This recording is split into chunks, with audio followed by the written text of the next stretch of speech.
We're going to be co-streaming the Night City Wire Cyberpunk Phantom Liberty live stream. We are anticipating Cyberpunk 2077 2.0 update actually going live potentially today.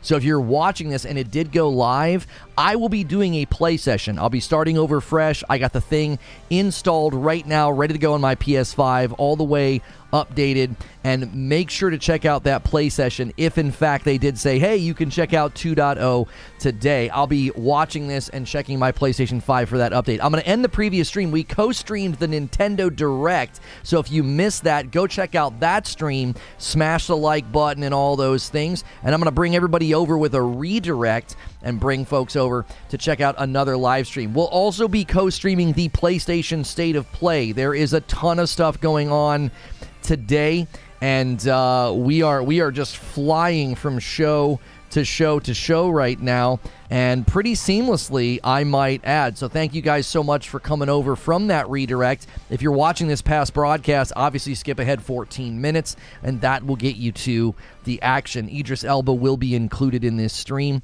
and really excited. Some of the highlights from Nintendo Direct, I really am excited about. Obviously, Super Mario RPG. Super Mario Wonder was completely absent. That was actually kind of surprising. But the Super Mario versus Donkey Kong game, that one looked awesome. F-Zero 99. I'm curious how that's going to work since they built that and it's only available on the Nintendo Online subscription. Contra is coming as well. And then Paper Mario with a remaster. And then the Luigi's Mansion 2 with a remaster. Let's see. Come to the new live stream. Okay. That's the end of that stream. Let me pop out the chat now that we're over here. Guys, do the same thing you did for that stream. Show some love. Smash the like button. Let's get some gifted members going. 22 already out of the daily goal. Every 25 I give 5 back to say thank you to the community. That's how Tetris 99 was. Oh, that's right. I forgot about that. Is that game still around? I know it's a multiplayer game, Trill. It's just kind of interesting that they would do that. I mean, you need online to play it, so I get it. I do. I get it. It's just like, well, couldn't you have done like a local version of that? Or, you know, I just want to play F-Zero with some of the people in my house, right? How many people are like, oh, I would have loved to play F-Zero, you know, Wi-Fi against somebody, or 4-player split screen, you know, that kind of a thing. I don't know. Cool and ambitious, but that one kind of quickly faded the more I kind of thought about it. So really excited to be checking this update out today. I'm really hoping. Let me get my PlayStation on. I'm going to be constantly throughout this stream checking for an update on Cyberpunk. Oh, they're always temporary, says Metallica. 99-player couch co-op. Well, we don't all have that many friends, Lono. Hey. Not with that attitude, you certainly won't. All right.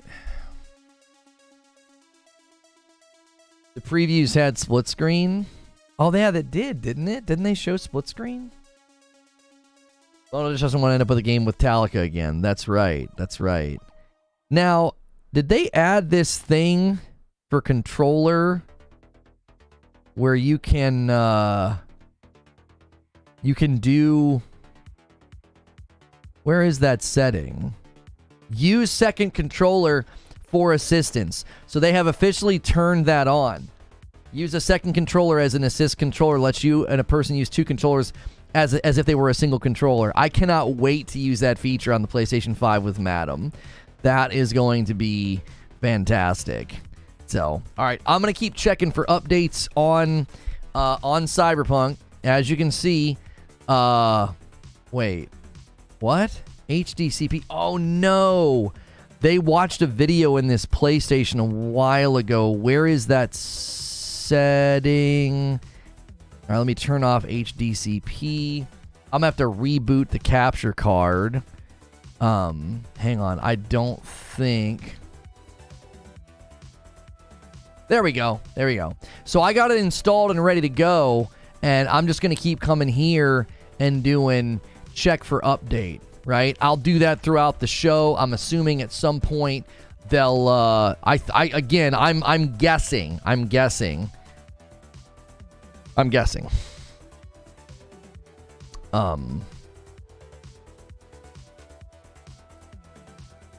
What's the update for 2.0? Basically, the entire game is different. The entire beginning of the game is different. That's what we're hearing. They've completely overhauled systems, skills, lots of things. Basically, it should be a completely new experience. So going by metric score average and looking at review scores within the system to determine the scores seem to be an outlier in context of reviewers is considered cherry picking. No, ignoring Steam regional, Steam global, Steam DB, and the Xbox.com store. That's cherry picking. You need one place of outlier.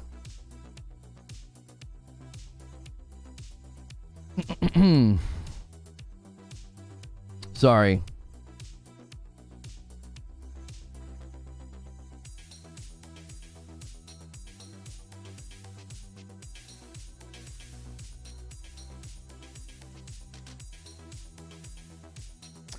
Ignoring Steam Regional, Steam Global, Steam DB, and the Xbox.com store. That's cherry picking. You need one place to make your claim of outlier. To establish an outlier, you need the largest aggregate of the user scores, not one place.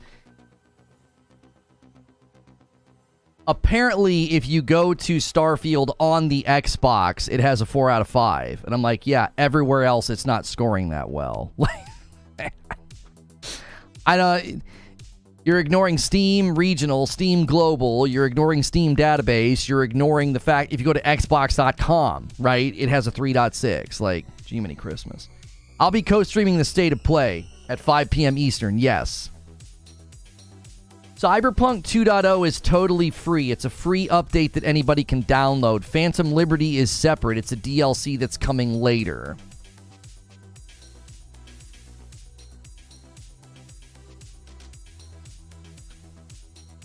Can't even score well on its home turf.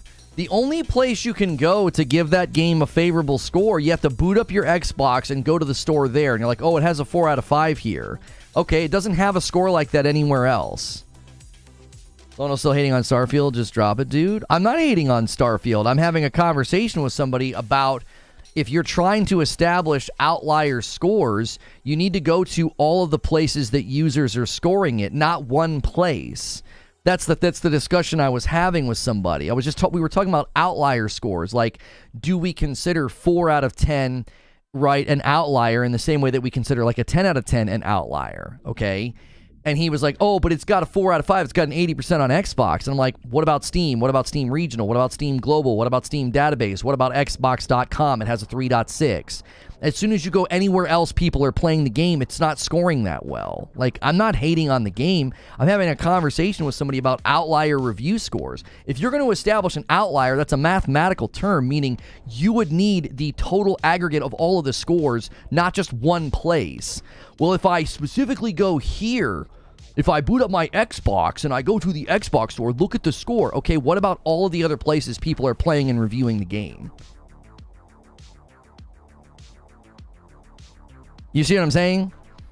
It's a good game, just leave it alone. I think it's a mid-game, just leave it alone. Do you see how that works? Shutting down conversation because I think it's a mid-game and you think it's a good game? Like, you're just trying to end conversation. We enjoy having conversations here. You seem to be uncomfortable with hearing differing opinions. Like, oh, stop, it's good, just stop talking. Like, is your position that fragile that you can't listen to what other people are saying? Or consider the fact that, like, the score is dropping virtually everywhere. I've never seen a good or great game have its score constantly go down. Discussing aggregate scores is not hate. Your inability to comprehend this part of the problem with the discourse in gaming.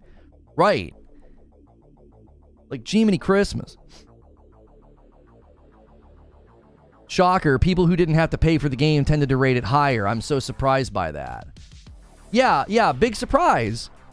Big surprise. The people who aren't buying it, playing it on Game Pass, are giving it a higher score than the people who bought it on Steam. Wow, that's shocking, isn't it? It's getting review bombed. We looked at the Steam scores yesterday. I saw people saying thumbs down, not recommended, with over 100 hours. Why are you attacking the audience?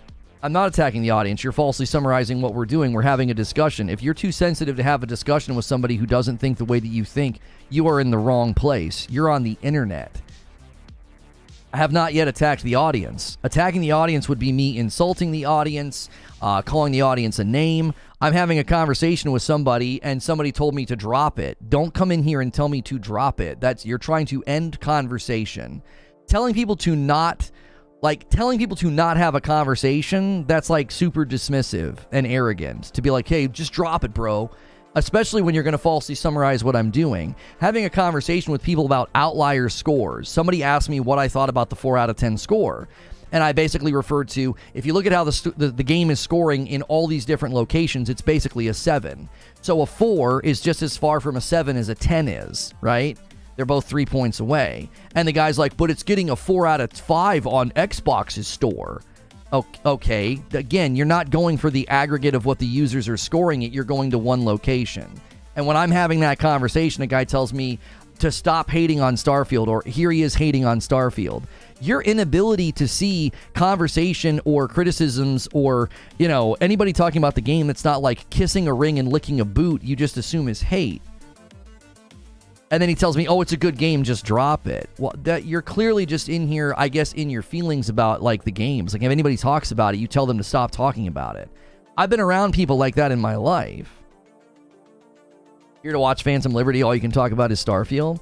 All I can talk about is Starfield. I've been live for 11 minutes, and we talked about Nintendo. We talked about the Nintendo games. We talked about F-Zero. We talked about Nintendo Online. We talked about the games coming. We talked about the fact that Phantom Liberty is 2.0 is free. We're talking about the fact that it might go live today, the fact that I might be able to play it. For 2 minutes, I've talked about Starfield. Once again, you're running a false narrative, and that is the last time you get to talk here. Because when people come in here and act that way, like, you don't get to hang out here. You're a liar. I do not abide liars. I have a strong disdain for them. I wasn't hating on Starfield, and it's not all I've been talking about. So you can find somewhere else to hang out. We have conversations here like adults, and you're not tall enough to ride this ride.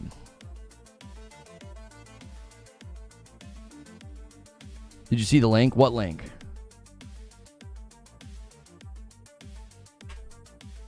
We're killing time. We're killing time while we wait for the stream to start. And what's this link? Oh, the link for the controller. Oh, you found it. I should be able to get it, right? Because I'm Nintendo Online customer. Yeah, I can get it. Add to cart. View cart and checkout. Go to secure checkout.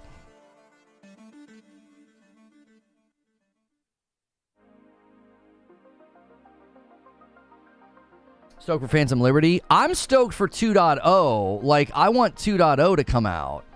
Because I want to try and start all the way over and see if this game can't capture me. That's kind of where I have been.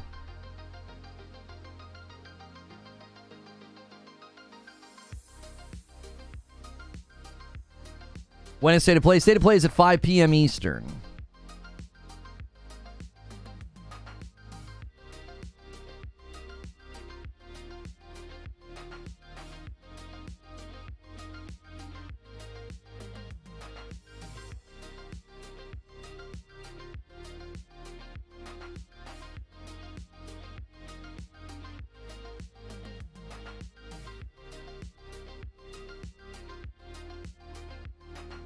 Continue to payment. I'm trying to get this. They have classic SNES controllers, and I want to get one. Ship it here. Bill me here. Go. I want to get one. I'd like to have one for some of these games coming out, just for the nostalgia. Once Phantom Liberty releases, I'll finally give Cyberpunk a try. I would strongly encourage you to give Cyberpunk a try before Phantom Liberty comes out. I would strongly recommend you All right, I got the controller ordered. I would strongly recommend trying it before, because you can literally download Update 2.0 for free and make up your mind. Like, if they really do reinvent the game, you can see if it's worth buying Phantom Liberty. Does that make sense? 2.0 is free. Don't pay for Phantom Liberty. Get 2.0. Well, I mean, if you don't own Cyberpunk, I guess maybe wait and see what people say. If you enjoy Cyberpunk, Lono, I'll drink to that. Never thought I would see the day it happens. I'm going to give it a fair shot. I really have a feeling they're going to push out 2.0 today. My concern is they're going to end this premiere and say 2.0 is coming later today. Right?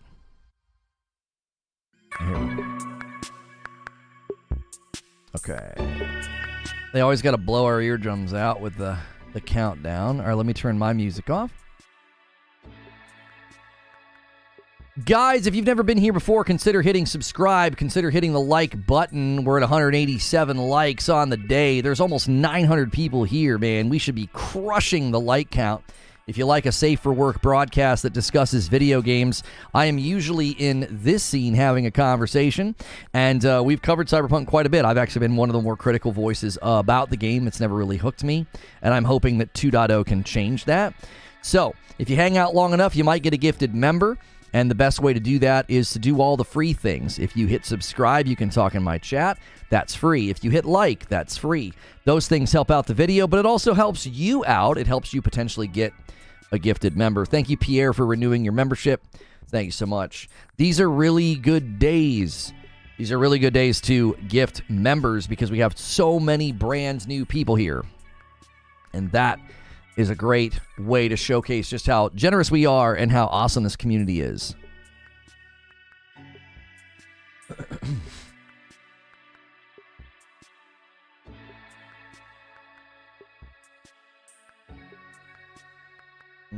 You have Steam open, hoping for the drop? Yes. Completed Cyberpunk multiple times. Love the game. I'm actually jealous of people who enjoy Cyberpunk because it's a game that I should be able to enjoy, right? Future game, cool-looking graphics, guns, Keanu Reeves, and it's just, I could never get into it. I just couldn't do it. Yeah, I want the shooting to feel better. That is another thing that I'm hoping that they could improve upon. Here we go. This is a premiere, by the way, so this is not a live stream. DK Baker with a gifted member, almost getting us to 25. Thank you, sir.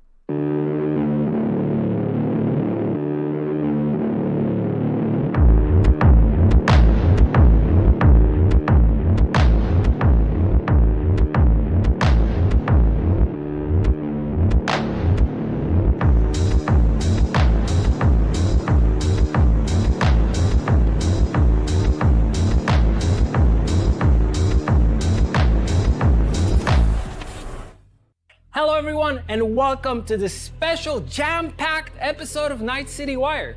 This is the place where we talk all things Cyberpunk 2077, or rather, all things Phantom Liberty.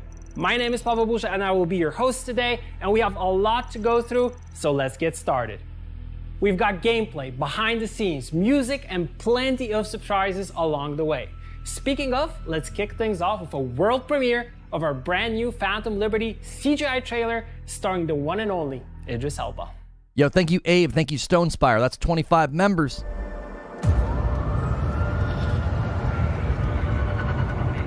This is it. Trust me. You know I do.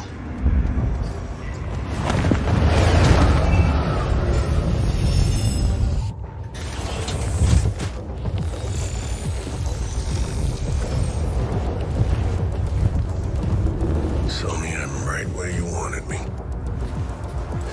Now tell me I'm out of this goddamn town. Nobody on you. I just caught surveillance cams. Adios, Night City. Should be back in the homeland by 2 a.m. Yeah. What about you? Get your ticket out yet? I hear the government's sealing a deal. I told you.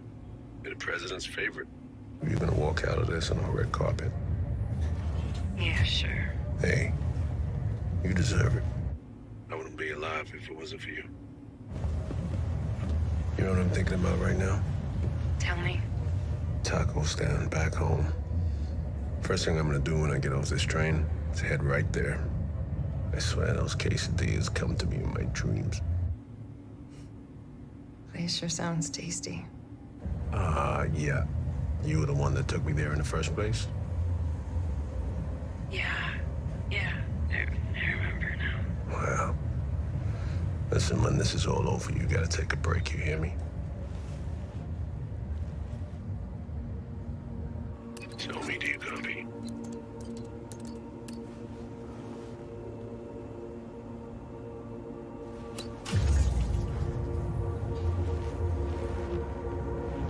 So maybe we got a passenger and he's carrying. I think we might be compromised. Can you hack the trap? Show me.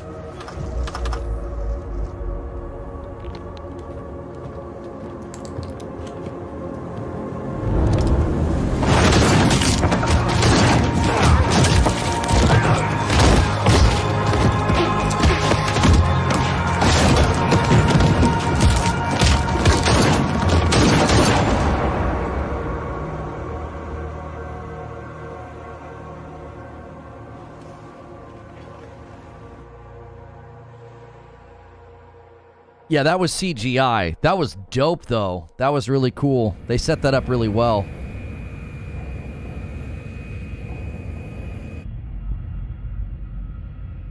So me, you want a pill? So me, Excuse me, Madam President. pill? It's going to be a long flight. No, thank you.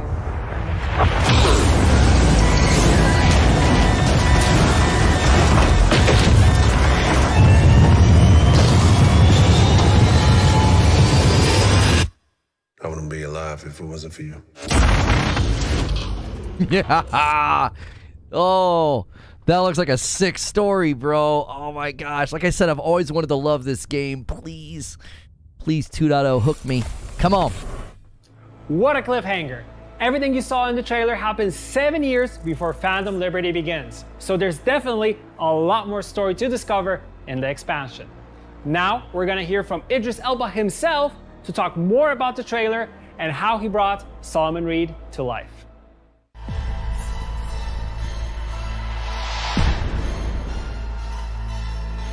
Hi, I'm Idris Elba, and I play Secret Agent Solomon Reed in Phantom Liberty, the upcoming expansion for Cyberpunk 2077.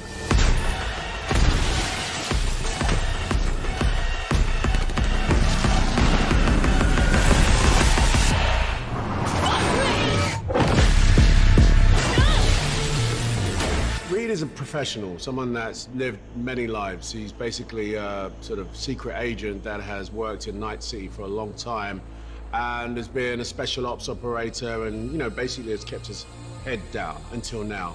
And when he comes back in a major way. He's a pivotal character. You learn a lot about the story through Reed, and actually meeting Reed is like, you know, it can either go one way or the other. The treason ain't ever black and white. It's a charade, V. Obviously, you know, with a spy character like Solomon Reed, you don't know much about him. You know what maybe he's capable of, but can you trust him or not?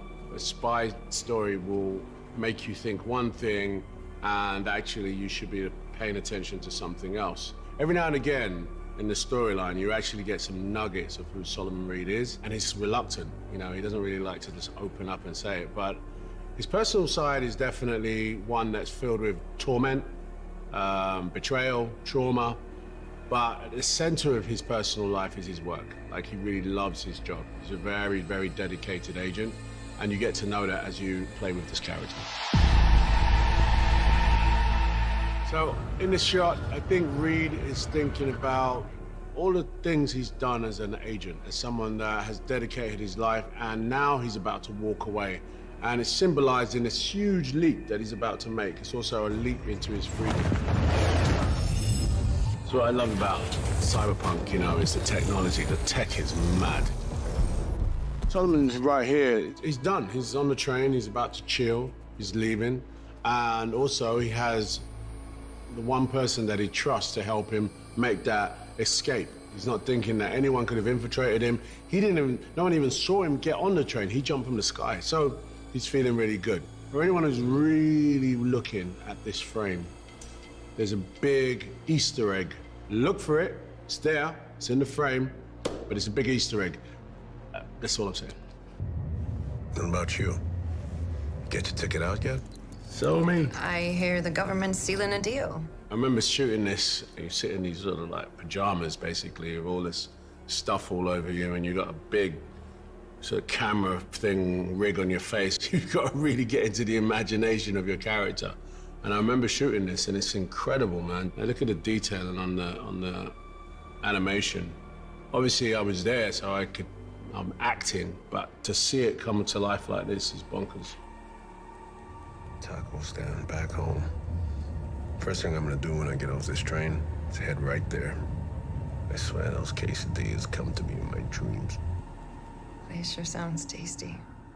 The Reed-Somi relationship's a really big thing to unpack. It's really good.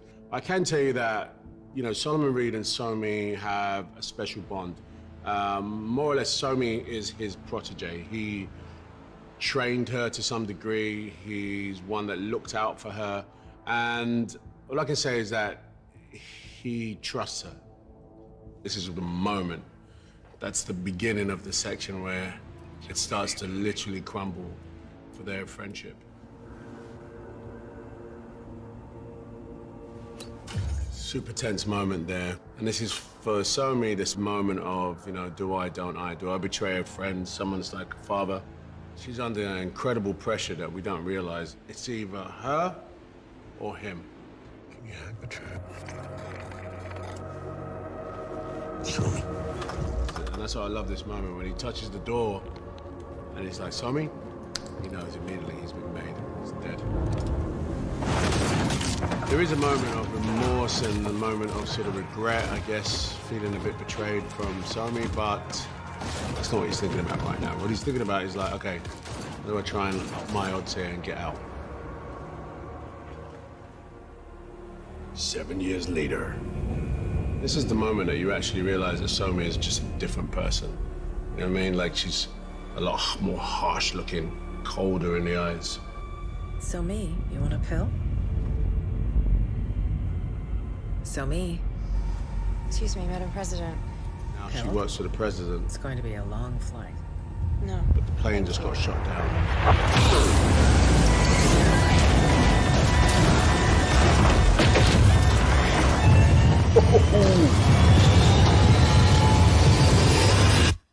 I wouldn't be alive if it wasn't for you.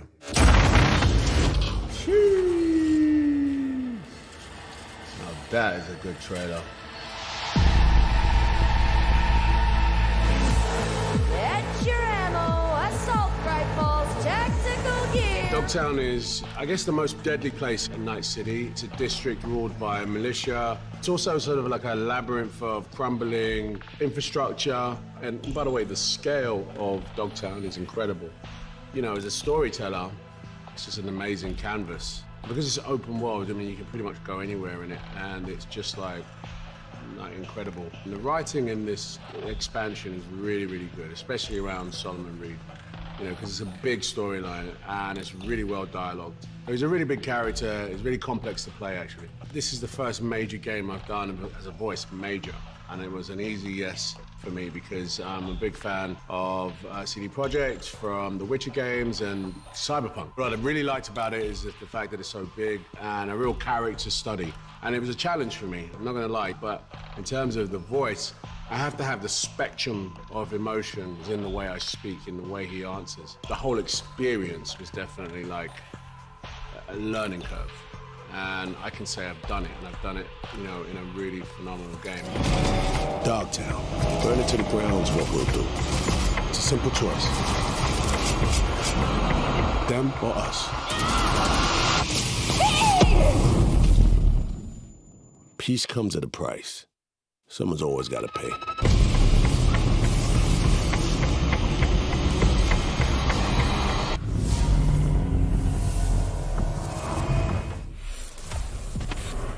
Awesome stuff. Seeing Idris Elba in action and talking about his character really makes me want to get to know him more in the game. But new characters aren't the only addition to Phantom Liberty. Music has always been a vital part of our games and the stories we tell. We've created a brand new score for Phantom Liberty, and right now we'll hear from senior composer P.T. Adamczyk and composer Jacek Paciorkowski to discuss creating music for a spy thriller. We'll also hear more about the new radio stations coming to the game, featuring all new tracks from artists from all around the world. Hey guys, how's it going? Hey Pavel. Hi, Pavel. How Good are to you? be here.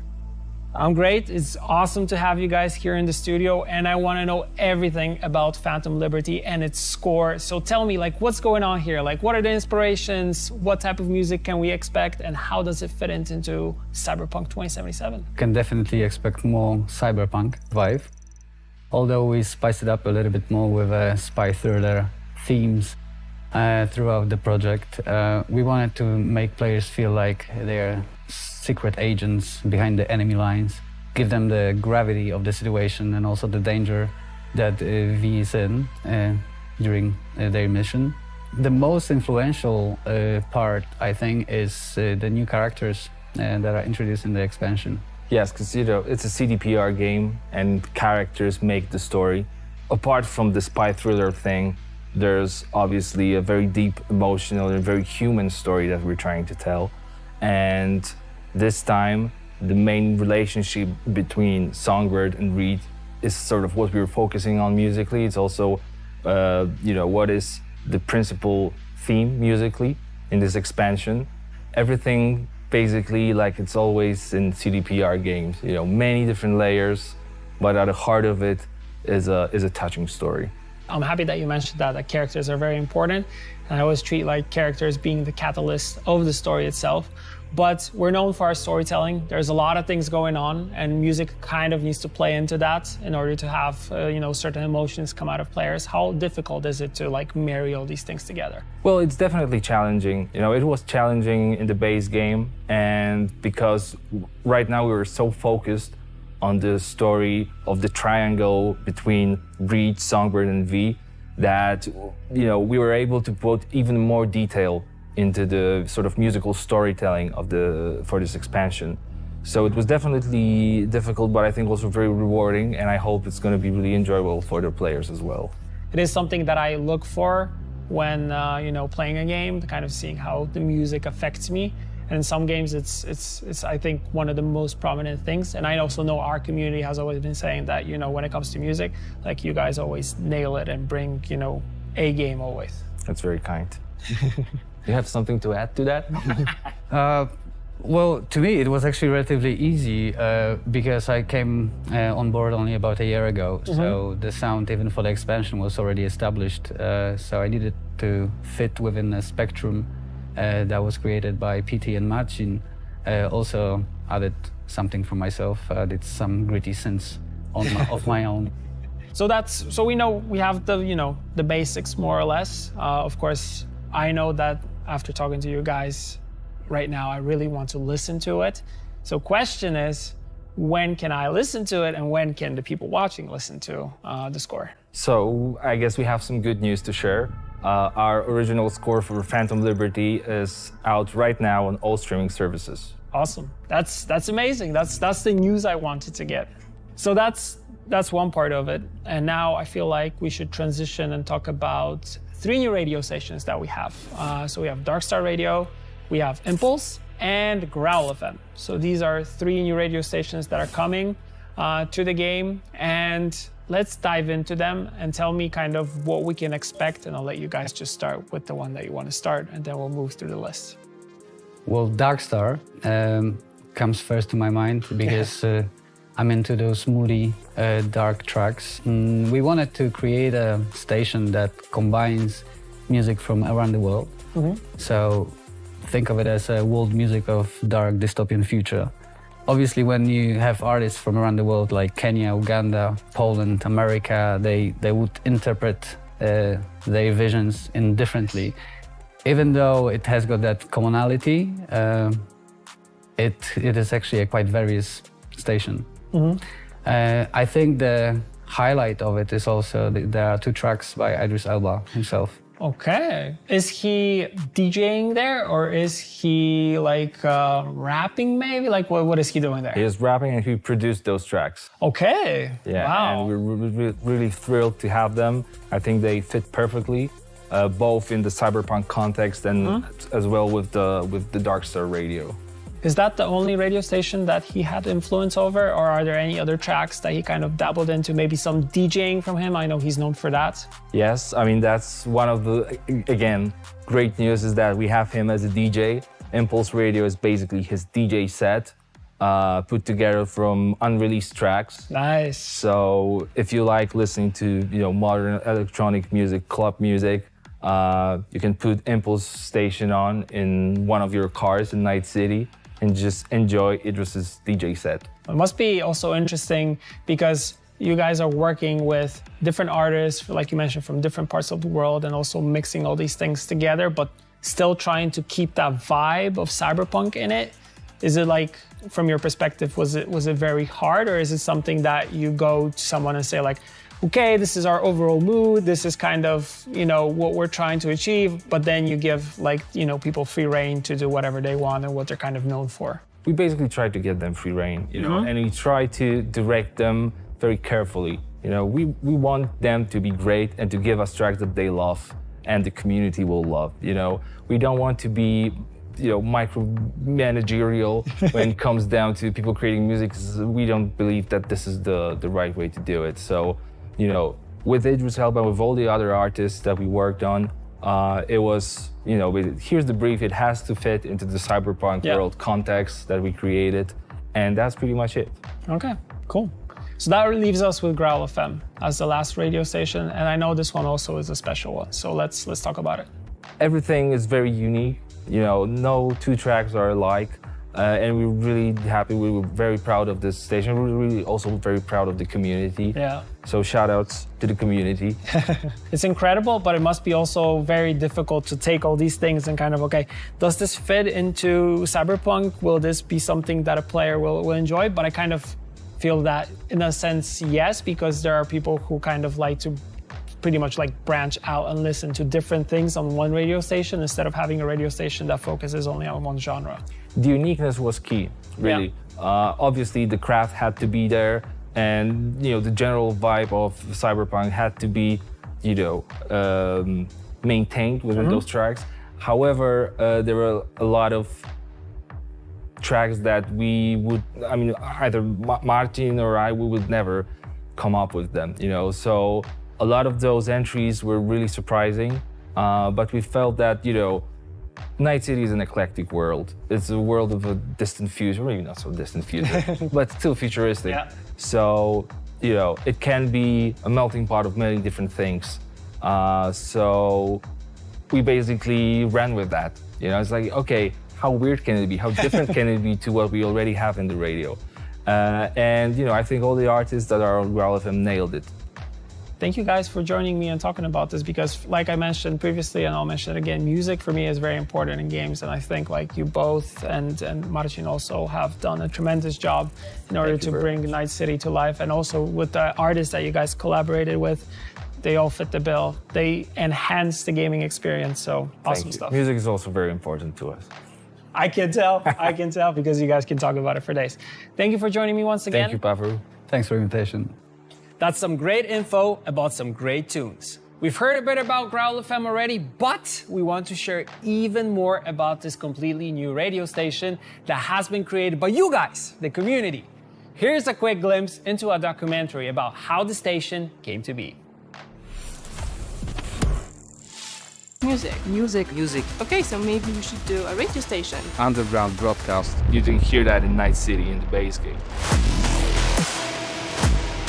Do people still believe? We just have to take part. The game has a lot of action. This helped us a lot. Your name is going to be immortalized forever.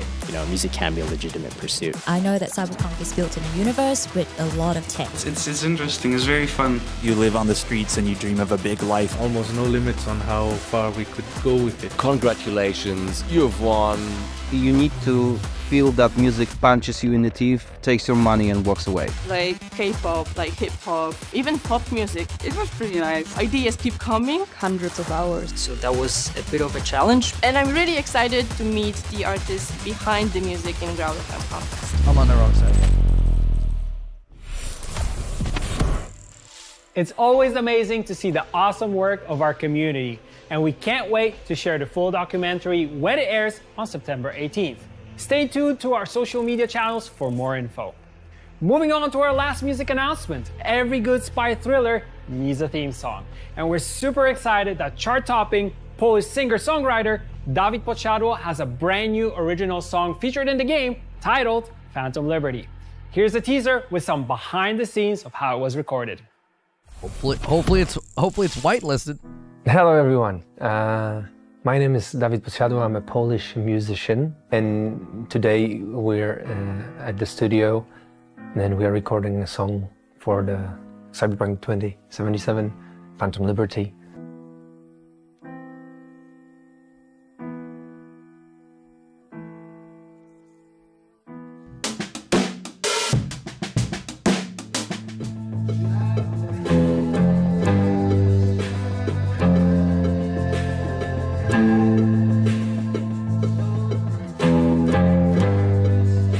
Play the game, listen to the song, and I hope you're gonna fucking cry.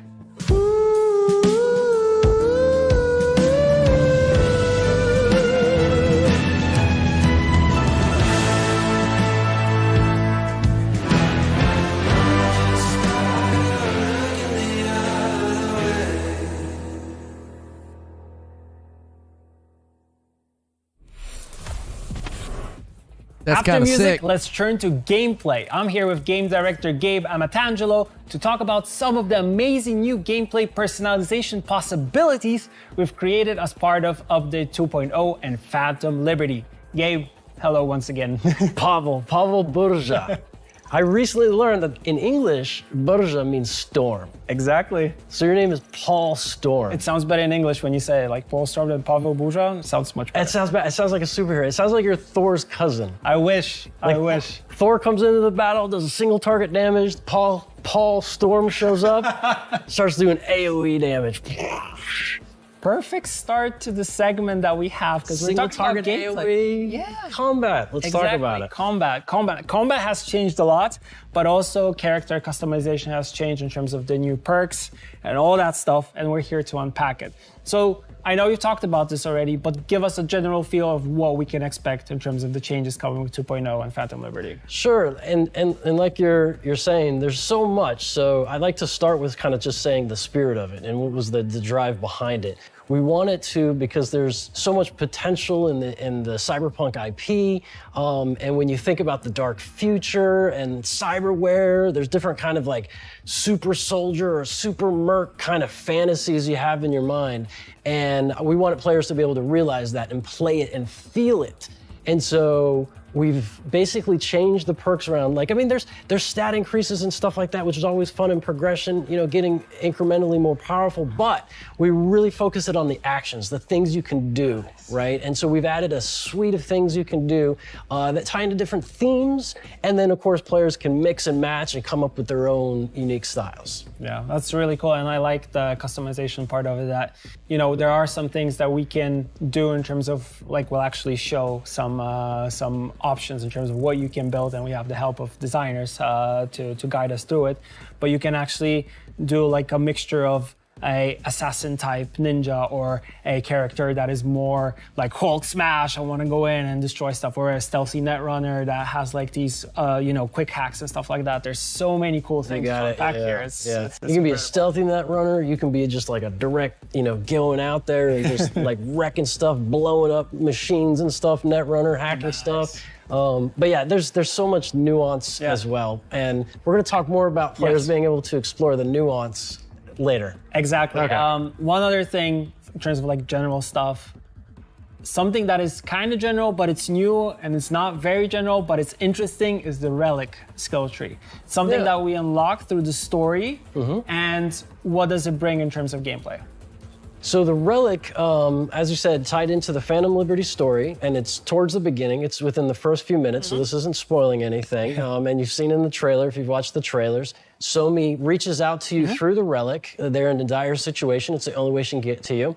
And to kind of show you she's the real deal and she can help you, she says, here's kind of a taste. I'm going to kind of clear out some of the bad data in the relic, and I'm gonna set it up such that your cyberware can utilize it. And so the theme of it is that it kind of both enhances your cyberware as well as able to kind of scan and exploit other people's cyberware. So it's kind of a cyberware theme to it. It's crazy, crazy. It also shows you how powerful she is as a character, but that's like a whole different story arc that we could get into, but I don't want to get into that because I don't want to spoil anything, but that itself is incredible. So maybe what we should do right now is we should see the possible builds that we have. And I know we have 3. We have something that is a super strong solo. We have something that is like a more ninja type fast solo. And we have a netrunner. And we have the help of our fellow gameplay designers who will actually guide us through those. So. Yeah, let's take a look. I'm Karol Mateasik, lead gameplay designer, and my favorite build is what I like to call a bullet time ninja. Speed is of the essence for both defense and offense, which is why dash and air dash are perfect to get close to enemies without taking any damage. I like to bring a katana to a gunfight, and it goes great with a new perk that lets you deflect bullets and even send them flying back at enemies. If you're running low on health, you can also perform a finisher on low health enemy for a quick boost. But this playstyle isn't only about blades. You can combine 3 great perks, Stun Jog, Air Dash and Air Kerenzikov, to leap off motorcycles and rain down bullets from the sky in slow motion. The new Jailbreak ability from Phantom Liberty unleashes the full power of your Mantis Blades. After finishing or dismembering an enemy, you can perform a really long leap to deal devastating damage. Great for getting rid of those hard-to-reach targets like snipers and netrunners. With this build, your enemies won't know what hit them.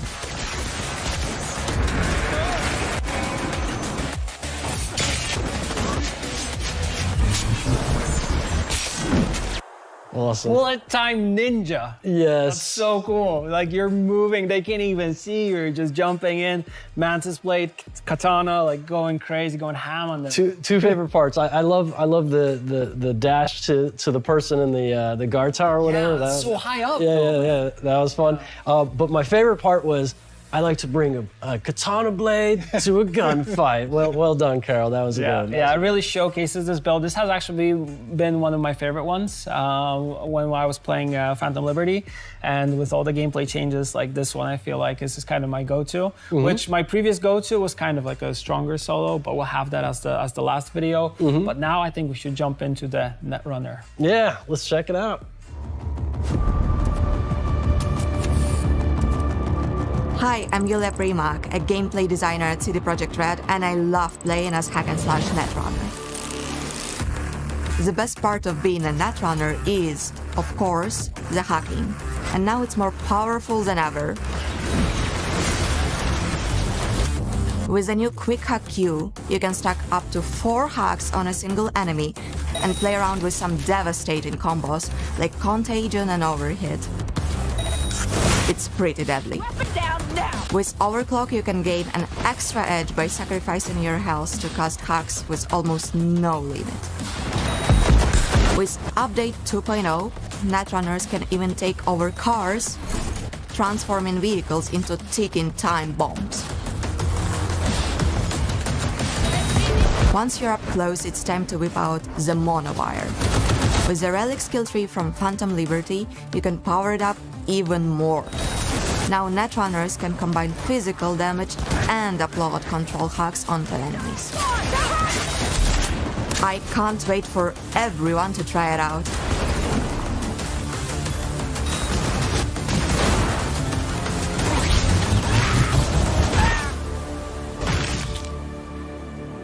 hack and slash Netrunner. Wow, lots of action. We kind of know Netrunners to be a little bit stealthy, kind of behind the scenes doing stuff. We have a little bit of that, but still, yet they seem to now go in and get dirty. Yeah, they can do both. They can do both. But I love to point out the play on words hack and slash. We love these catchphrases here. This was good. I love it. Yes, the Netrunner. That's sort of one version of playing it, kind of doing the damage, via blowing up cars, remote controlling it, getting in there with your nanowire. You can even like spread hacks with it. You can also get some of the memory back. The hacking looks dope. I'm not big on melee. I want the guns to feel good. I want to see if they show any gunplay. Network of like as you start doing hacks, like an enemy Netrunner might be like someone's in the network, right? And there's a bunch of different abilities to kind of like suppress that kind of discovery. And so there's that kind of Netrunner combat that's going on there behind the scenes while everyone's like stealth. And it's like we don't know where it's at. Yeah, so that's another one. There's so many different ways. Basically the whole like pattern and beat and rhythm of net running has changed. Yeah, my favorite part is when the car crashes into everything and just blows up. It was a good combo. It was a good combo. She did both hacks there, which was the guns already feel good. I don't agree. I think base game gunplay it leaves a lot to be desired for. Cool combos. Perfect. Cool stuff. And now we have the last one. So the last one will be a strong solo build. So yeah, let's check it out. Hi, I'm Filip Dovnar, lead gameplay designer, and I like to come in swinging. So my favorite build is the Savage Slugger Solo. Getting up close for combat is really crucial for this build. The Wrecking Ball perk lets you knock down multiple enemies, all while closing the gap and putting you in the zone for some sweet, sweet annihilation. Yeah, they're showing a lot of melee and hacking. I've always felt like the gunplay just didn't feel that great. As a shooter, it needs to feel better, right? As a shooter, gunplay should feel immaculate. When I'm using shotguns, I like to use the Obliterate perk for maximum carnage. And once I'm in range, it's time to take out the big guns. We've got the new finishers that let you grab enemies and throw them during fights. See, it's all melee. On top of that, you can supercharge the Gorilla Arms using the new Phantom Liberty Relic tree that will let you send your enemies to the moon. With this build, you'll be unstoppable.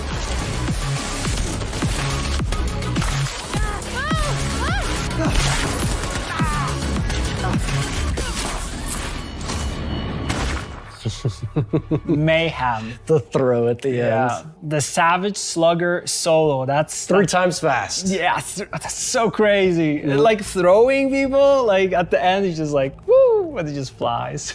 Yeah. I mean, certainly like, the animals in that faction is like an inspiration for it. And obviously also Arnold Schwarzenegger and Terminator, just like. I just felt like the gunplay felt clunky and heavy, like it didn't feel snappy or crisp, like there wasn't good player feedback, recoil, aim assist, all of that. It just didn't feel fluid, it didn't feel good. It should feel good, right? Like it's cyberpunky and we're supposed to be like advanced and have awesome stuff. They focused on melee, which is fine, but that doesn't interest me as much. But also you're able to like hold these big weapons, and even though they make you a little bit slower, you're still able to kind of, sponge the bullets on you and still go in like crazy and then just throw people. A lot of damage mitigation, and you can resist stuns and stuff like that. It's all about because if you're like the fast solo, you get hit, it's gonna hurt and it's gonna knock you silly, right? But there you can just keep barreling in. And then I love the montage of the claps, the finishes. That was fun. But yeah, Gabe, I mean, that's it for our segment. I'm super excited to have you once again here in the studio. Thank you for sharing all your information. Also, thank you to all the gameplay designers who actually showcased the builds, because those were really, really awesome. Yeah, and thank you for everyone watching and the players. As you can see, we have many new ways to play and many new ways to cause chaos in Night City. And that means consequences. Let's take a look at what it looks like to come face to face with Night City's toughest armed forces, MaxStack. People are telling me I didn't spec into the right stuff. Listen, gunplay should just feel good. I've been playing shooters my entire life. I've never played a game where like gunplay feels bad and then you gotta like counteract it with skills, right? I get making guns feel better, tighter, crisper, but gunplay itself should feel good from moment one in a shooter. And I just never felt like it felt that crisp in Cyberpunk. I'm coming from games like Call of Duty, Titanfall, Destiny, like really good crisp shooters, and I don't think Cyberpunk is up to snuff.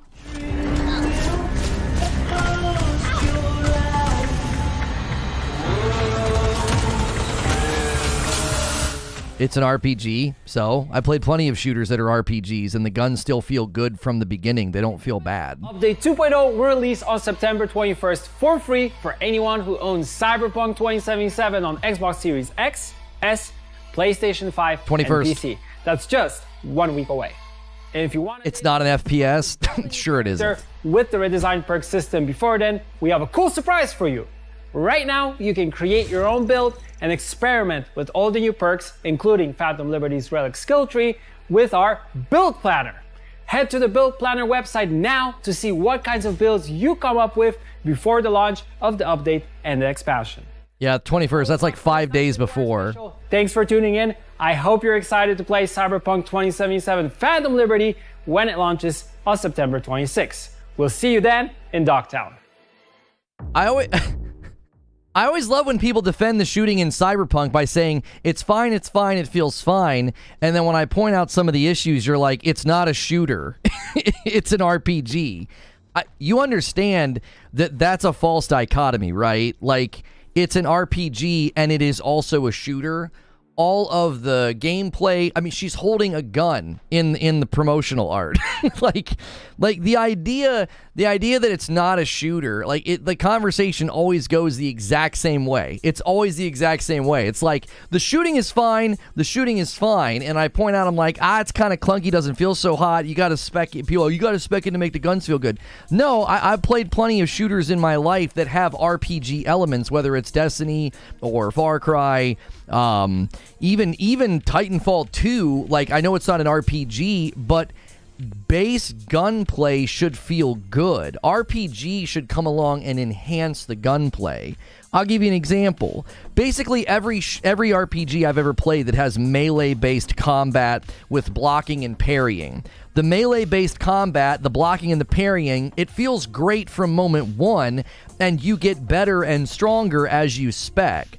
I've never played an RPG where, like, yeah, the blocking and the sword swinging, it feels real clunky and bad until you level up. Like, you're creating a false idea. I don't think that's how RPGs go. You're falsely representing RPG power fantasy. RPG power fantasy enhances and strengthens the things that you have. Like, I have played shooters since Wolfenstein 3D. The idea that, like, you're going to defend clunky, not so great shooting in a game and say, well, it's an RPG. How is Destiny not an RPG? You have skills, you have level, you have abilities, you have different builds you can come up with. Your guns get stronger, better, more accurate. The guns have stats. Like, how is it not an RPG? I think this is what people do. They create their own definition of RPG, and they're like, that's not an RPG, that's not an RPG, and that's not an RPG, this is an RPG. And it's like, all these games have RPG elements. 2.0 is out on the 21st. I was kind of disappointed in that. I thought they were going to drop it today. That basically means you have 5 days to get through the 10 hours needed. 5 days. Because roughly 10 hours into the game is when you can enter the new area and interact with the DLC. So, it's an RPG that just so happens to have guns in it. Like, I just think that's such a ludicrous claim to look at Cyberpunk and say it's an RPG that just happens to have guns in it. Really? Is that how they define their game? Is that how they describe their game? If you go to, like, any of their descriptions, if you go to their storefront in Steam, do they say it just happens to have guns in it? It's not a shooter? Like, they don't classify it as a shooter at all? They wouldn't say, well, yeah, it's a first-person shooter. They would say, no, it's just an RPG that happens to have guns. That seems weird to me. Like, there's tons of weapons and guns in the game. There's entire skills and builds that you can center around. You can actually center around guns. Like, that's just a weird, super, super weird dichotomy to set up. We've seen more shooting than RPG mechanics. Agree that it's not an RPG. It has RPG elements. The main show is the shooting.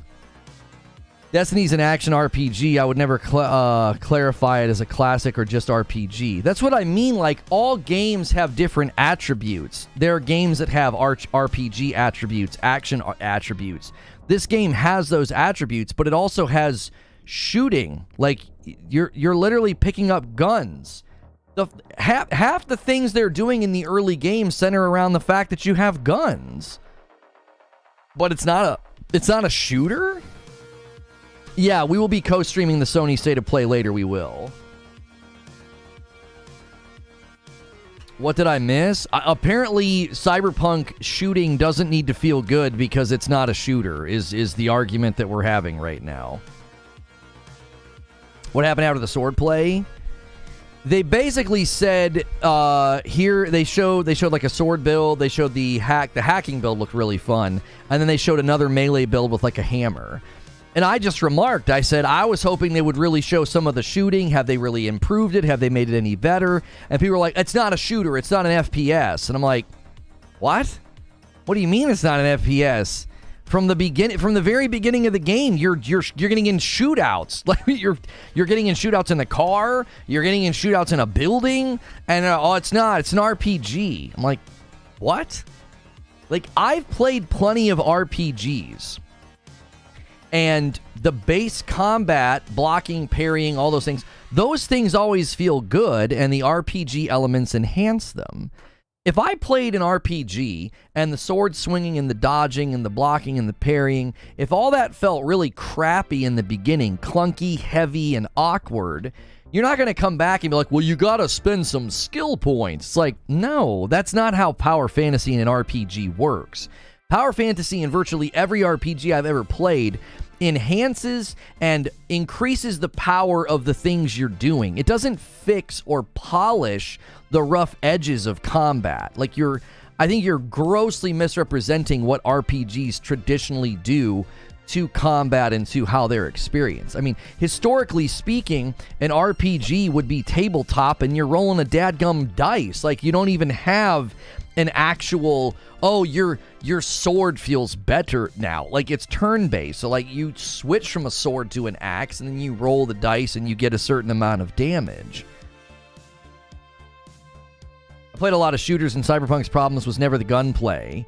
I mean, everybody's different. It's subjective. My personal opinion is that the gunplay has never felt that strong. And I always get these pushbacks of like, well, you didn't spec properly. And I'm like, what are you talking about? Guns should feel good in a game where there's guns.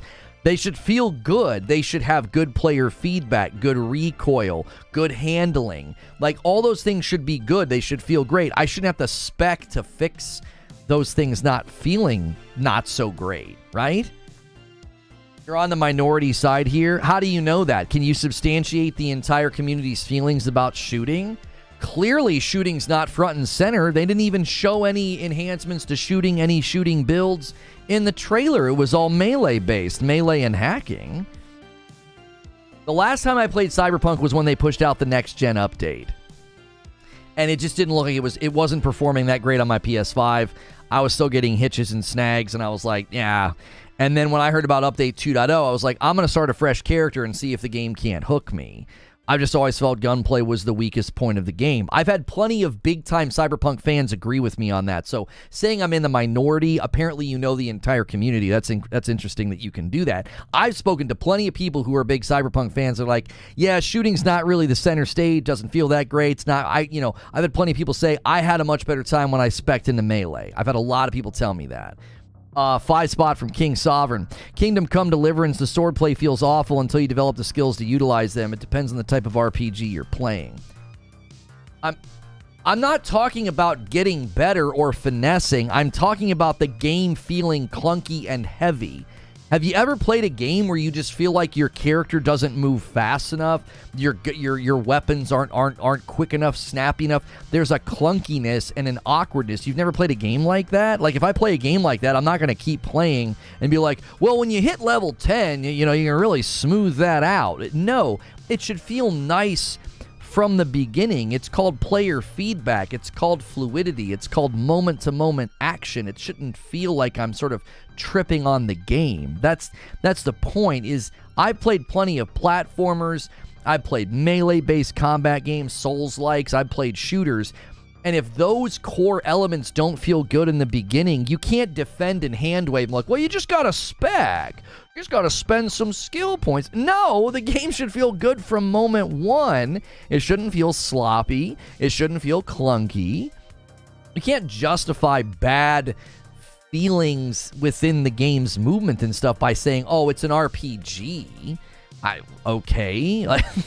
So the shooting in Fallout 4 was never really that impressive. It's not really a game that we would point to as a good shooter. And you can't defend it by being like, well, it's an RPG, it's not a shooter. You freaking kidding me? Like, half the things you do and can spec into and invest in are guns. Like, it's a shooter and an RPG at the same time. Leveling up should make you feel stronger, not make the gameplay feel good. That's exactly the categories I was trying to establish. An RPG is meant to enhance and strengthen the things you have, not make them feel smoother. You're using a common gun? No, I got pretty far in the game. I got pretty far in the game. I was like 10 hours in, and I just never thought the gunplay felt that great. And I've had plenty of people who love Cyberpunk tell me the gunplay isn't that great. I had a better time when I invested in Melee. I'm not alone in this feeling. I'm not some weirdo. There are plenty of people who love Cyberpunk. They're like, yeah, shooting's not really the strongest suit of the game. It's not really the greatest.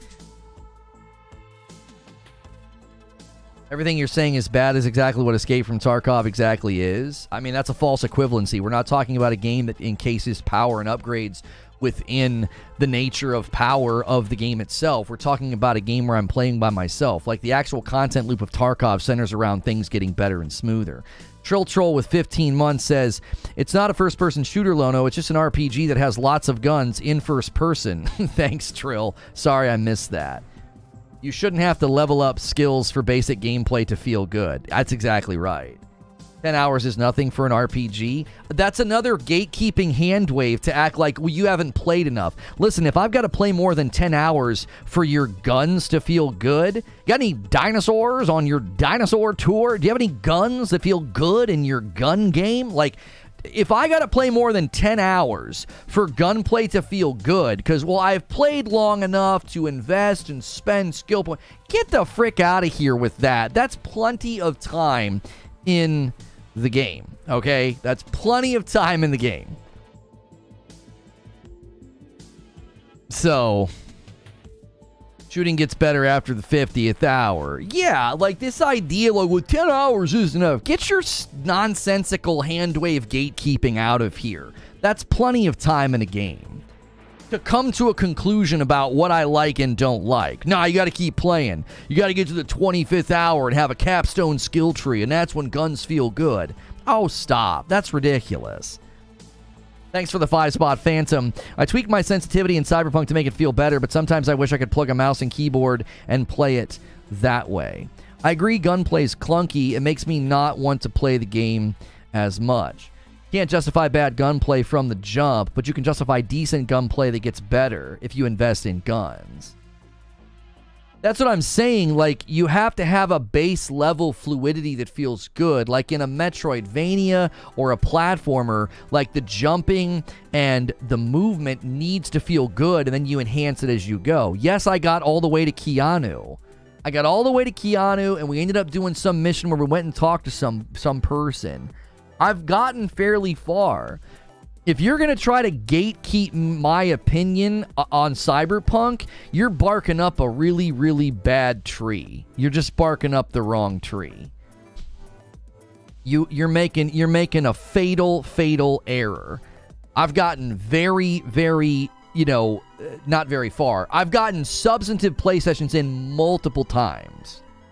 And I've always got to deal with the defense force. It's like, all I'm saying is the gunplay doesn't feel that great, and you guys act like I just said that your mother can't cook and she's ugly. It's like, all I said was the gunplay doesn't feel that good in Cyberpunk, and we've now spent all this time debating whether or not Cyberpunk is an RPG or a shooter. Like, what the frick are we even doing? You know what I'm saying? Like, the Defense Force is unbelievable.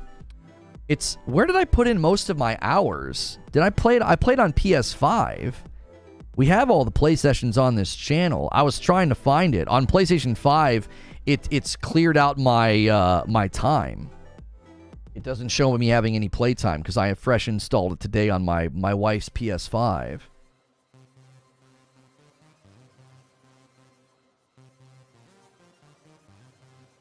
We're not gatekeeping. We're just letting you know that Cyberpunk's not the game for you. 3 years in, just accept it. It's not about whether or not the game is for me. It's about whether or not someone can say, this doesn't feel great in the game. Well, you can't say that. You didn't play enough. What are you talking about? How many hours? Well, it's not a shooter. It's an RPG. Listen. Like, you don't have to be on the defense force of this game. Other people have played it and come to different conclusions than you. It's not that big of a deal. It not being a game for me is multifaceted, right?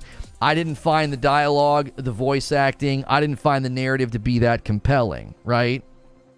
This dude didn't really play it. No, there's play sessions on this channel. You can find them. I've played a bunch. People in chat will tell you they've watched me play it. I've false started with the game numerous times.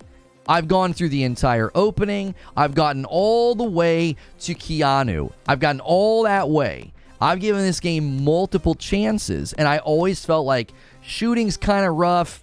I don't find the story, the voice acting to be that compelling. And then I started hearing about 2.0, and they're like, well, it's a brand new game. The entire beginning of the game is going to be, reworked. It's going to feel like a different game. And then obviously I think the way that the way they set up the story in Phantom Liberty looks amazing. I've always said I'm jealous of the people that enjoy Cyberpunk because, like, it's a game that I should be. It's a game that I should be enjoying, right? It has all the pieces and parts that I look for in a game. It does. It's got great. It's got a lot of actors. It's got a lot of writing. It's got a lot of stuff to do. It's got guns. It's got RPG elements. It's got different builds. For all intents and purposes, this thing should be right up my alley with all the games I've ever played.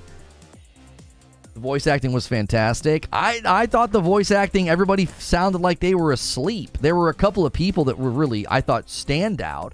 But then, the main voice actor for my character, I thought he was sleepy. And a lot of the characters I interacted with were just like really flat, really monotone.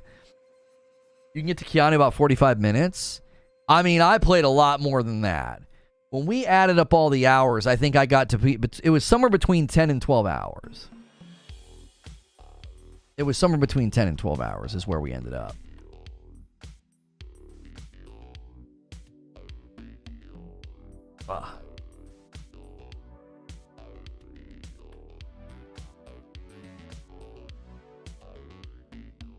We have the Lono bounce off Cyberpunk debate every time we come back to the game. Yeah, because if I express my opinion, I just get a bunch of Defense Force nonsense instead of people being like, yeah. Like, if I'm talking about a game I love and people start pointing out some of the weak points, usually I can acknowledge and be like, yeah, I could see why somebody might think that, right? Hang on, I got the white balance button that I haven't pushed yet. It's like it'll constantly make me look washed out.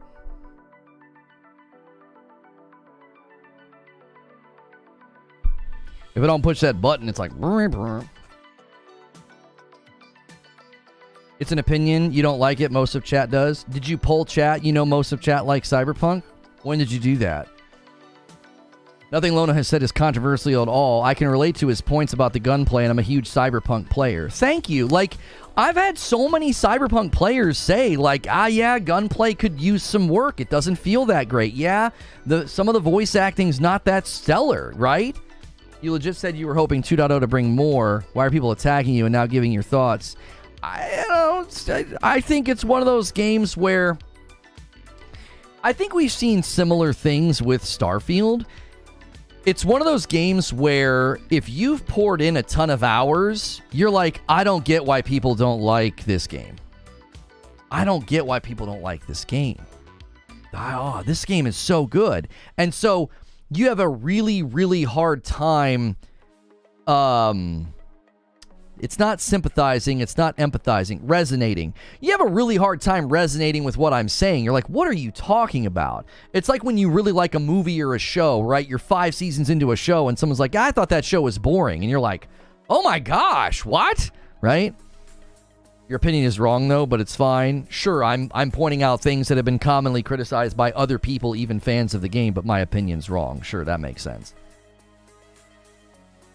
I'm 125 hours into Cyberpunk. I used melee because the guns kind of suck. There we go. Once again, like, there are tons of people who have played Cyberpunk, love the game, and have poured hours into it, and they're like, yeah, the guns aren't that great. I go melee. Like, it's not even that controversial for me to like, yeah, I don't think the guns feel that good, you know? And clearly, even in the 2.0 update, what do they focus on? They focus an awful lot on melee.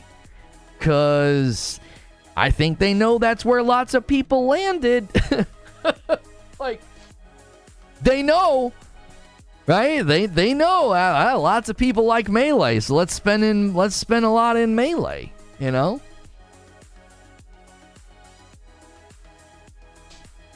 They know what the players like. You know? They know people are going to want to hack, and they're going to want to slash, which I think is a fun play on words. Guns were good, but sword, the choppy was great fun. Then play melee. Well, I don't want to play melee. If I want to play a melee-based game, I'll play Jedi Survivor or Ghost of Tsushima. I'll play a game where I'm in third person and I got a sword, and it's built around that. Like the movement, if you look at even the movement and the stuff that they're doing, when I'm in that first-person perspective, I don't want to do melee. I've never been a fan of melee when I'm in first person. It's... I don't know. Unity has canceled a town hall this morning and closed 2 offices due to what CEO John said. Was it? Oh, okay. Well, there you go.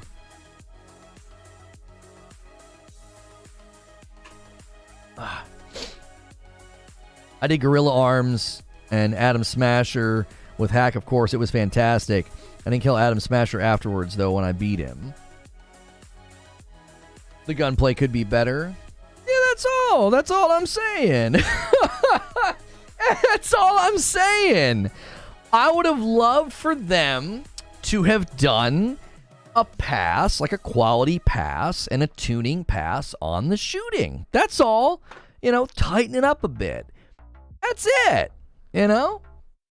I'm done watching you now. I'll try not to be, you know, heartbroken and cry about that. That's if you're not gonna watch because you don't like my opinion or you don't like the fact that like we're having a discussion about Cyberpunk that isn't like, yay, fandom. I'm sorry. Like, I say what I say out of a desire to play Cyberpunk. It's like, I really want to play this game, and I really want to love this game, but I need the guns to feel a whole lot better. That's what I would need out of the game. I could eat around all the other issues I have with the game. I could. I 100% could. I could say, you know what? I don't really need to worry too much about the dialogue in the dialogue trees, right? If the RPG and the leveling and the shooting, if all that kind of comes in a nice complete package, I can kind of ignore some of the other things in the game that I'm not super keen on, if that makes sense. It would almost like make up for it. But for me, it's like that's the last of... That's like the last bastion of things I could try to grab onto to like, okay. Because when I see that trailer with Idris Elba, I'm like, bro, I want to play this. This looks awesome. This looks incredible. This story looks stellar. I'm jealous. I'm jealous of people that play Cyberpunk for hundreds of hours and love it. I'm jealous of them. I'm like, man, I wish I enjoyed it that much. I'm jealous of you. It's like the people that don't notice 30 FPS. There's an element of jealousy there. I'm like, man, I wish I didn't notice that. Stephen Marston with a gifted member. We thank you so much. That is a single gifted coming in. Thank you, sir. And we're going to bump this up to 27. Thank you so much. Every 25, I get 5. We are going to go to members here in a little bit. We'll be back later tonight for the Sony State of Play co-stream. I'm not going to stream all the way until then. We were going to play Cyberpunk 2.0. I had everything ready to go. I had a thumbnail. I had a description. But we were kind of betting. We were kind of gambling. I was like, yeah, they might push out 2.0 today, right? Charles Hawk with the 5 spot. A couple of friends who are casual gamers. They play Cyberpunk, and all they use is the sword. Thank you. I logged into the perk site. They mentioned it's incredible. Oh, yeah. What was that site called? We should check that out. It was, I forget what it was called. They probably tweeted it. Did they tweet it? Lono looks like the type that only likes RuneScape. You look like the type that makes presumptions and assumptions about people, and then you look like an idiot because I've never played RuneScape, and I actually don't typically like games like that, but, you know, making false presumptions and assumptions about people is the behavior of a fool. So I guess wear it. Yeah, they didn't tweet it. Instead of investing in Hollywood-grade CGI and high-paid actors, why not invest in the actual game? Well, you're creating a false binary. Why can't they do both? Why can't they do both? Right? That's not it. No, they had an address. They had like a Cyberpunk website address. Don't they have a an actual website? That's not the thing that they promoted. At the end of the video, they had like a web address you could go to. Let me pull up the video here. No, that's not what I wanted.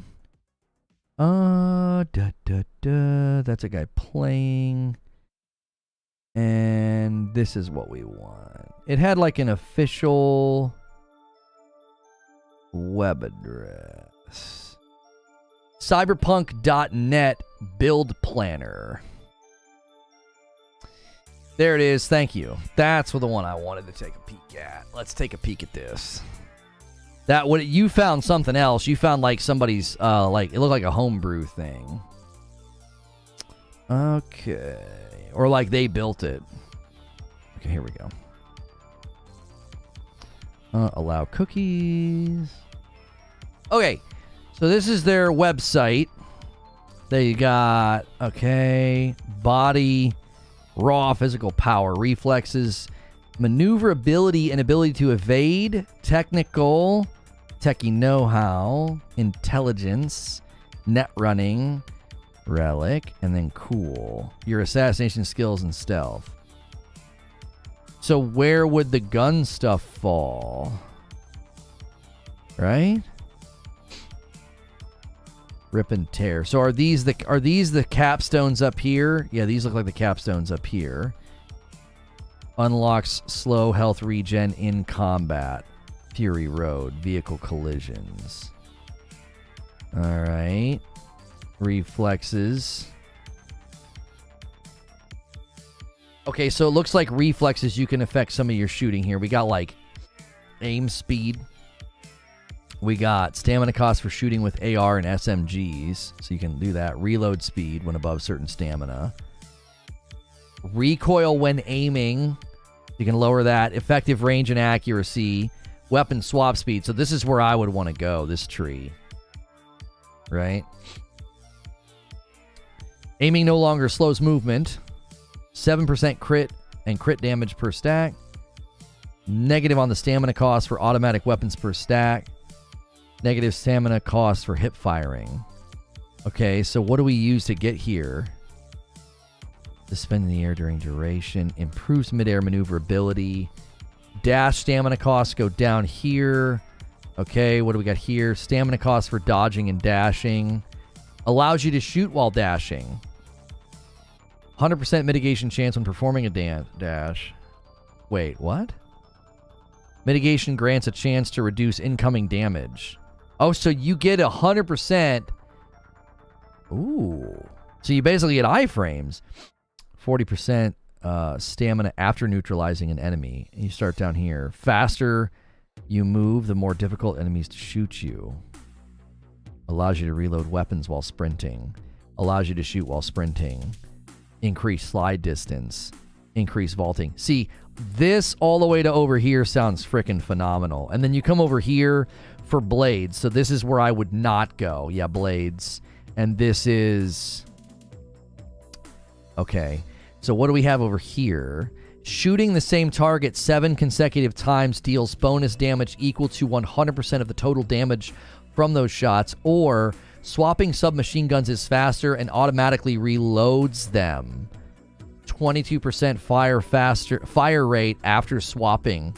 Oh my gosh. You talk about running and gunning. If you go up here and you go over here, good night. Add more attribute points. Huh? Let me do it. Let me do it. Yeah. So you need to do this. Yeah, dude.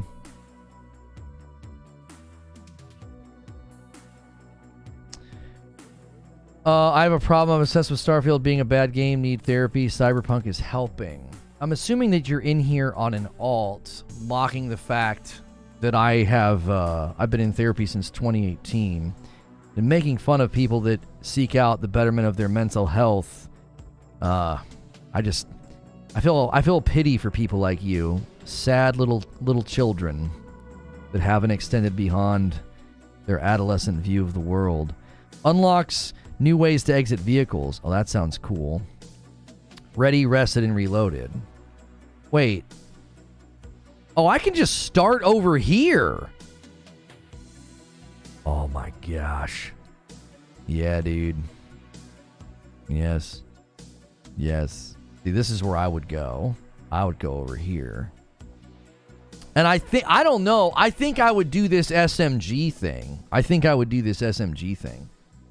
Because that sounds incredible. Now, can you only choose one, or can you choose both? Shooting the same target. Can you... that doesn't make any... Maybe you can choose both. Goodness gracious. This could be a really fun build. I wonder how... Like, what level would you need to get? No, 2.0 drops on the 21st. I'm just poking around with this on their website. What's wrong with being in therapy? Well, I mean, one of the parasitic scumlords of YouTube took a clip out of context and they made it seem like I was in therapy because I get attacked on the internet. But, you know, parasites are going to parasite. Bottom feeders are going to bottom feed. Mitigation strength in midair. Improves midair maneuverability. Okay, and then this is 25 stamina from performing air dashes and double jumps. Oh, so you get stamina for performing? Oh my gosh. You could, I mean, as far as like a run and gun build, like this right here has me interested. Just being able to do this, I'm like, okay. I actually think that I could maybe make a build here that just completely centers around running and gunning and dashing. Right?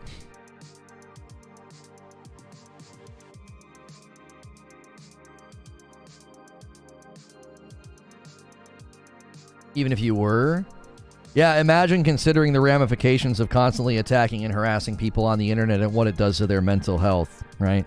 There have been people that have left the earth because of it. But hey, it's funny to, you know, constantly make fun of what somebody looks like and put them in your videos because you've got the mind of a 13-year-old. For you, you will only get to choose one before you hit your 10-hour mark. I'll only get to choose one of these skills or one of these capstones. Right? Like, how much would it take me to get this? Do each of these represent a level? Is this replacing the current skill tree? This is how everything's going to look in the new game. Body, reflexes, intelligence, technical ability, cool, and relic. This is how everything's going to look after 2.0.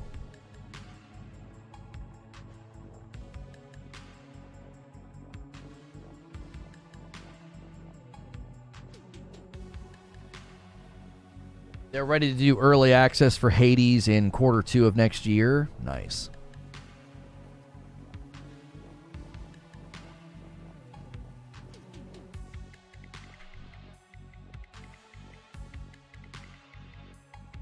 Yeah, I saw that the director of Jedi Fallen Order and Survivor left. I'm kind of concerned now. Yeah, this will be the new skill tree. Yeah, so you would just decide what you're going to build into. Are you going to build into, you know, intelligence, technical ability, body? You know, where are you going to land? Capstones, but we will see depending on productivity of the player. Oh, if I can get to just one of these capstones before I go into the DLC, I think that'd feel pretty good. If you only play for a few hours, don't spread attributes. Right, I would just immediately come to reflexes and start right here. Lowering stamina costs for AR and SMGs, reload speed, right? Recoil when aiming, effective range and accuracy, weapon swap speed. Like this is immediately where I would come. Now it's really, really tempting to come over here as well. Slippery, right? The faster you move, the more difficult for enemies to shoot, and then you can get things like allows you to reload weapons while sprinting, sliding, and vaulting. Allows you to shoot while sprinting, vaulting, and sliding. Increase slide distance, right? Increase vaulting and climb speed. Then here, you get dash, right?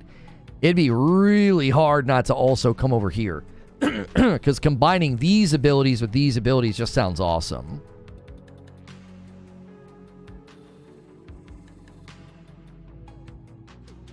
It's an RPG. You aren't unlocking all these things quickly. I didn't ask if I would unlock them quickly. I understand the principle of an RPG. Like, I've literally played...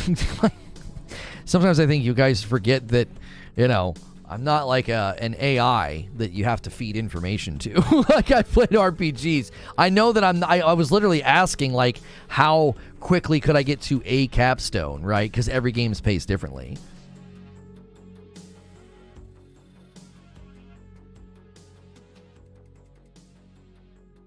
He's leaving Respawn after he helped revitalize Star Wars video games after a rocky decade for the franchise. Yeah, you guys still think it's Respawn's fault that Jedi Survivor ended up the way it did? That guy's leaving because of Disney. Guaranteed. He's getting the frick out of Dodge. The DLC does not take place after the main story shenanigans. You need to put in about 10 hours in the game, and then you can go and do the DLC and go to the new area. So you do not need to beat the entire game. My recommendation is Cyberpunk 2077 2.0 lands on the 21st. That's 5 days before Phantom Liberty comes out. I would recommend starting over on that day. Get to the 2 hour mark. I'm sorry, the 10 hour mark. There's a specific quest you need to do. I forget what it's called. You do something with Keanu's character. And once you get to that point, you can then go into Dogtown and the Phantom Liberty DLC. So you don't need to have like a complete run through of the game.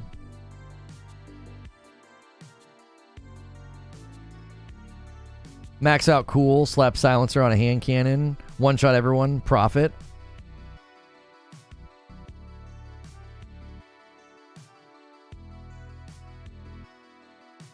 Yeah, he's moving on. He's not being pushed out. The guy leaving, the director from the Star Wars games.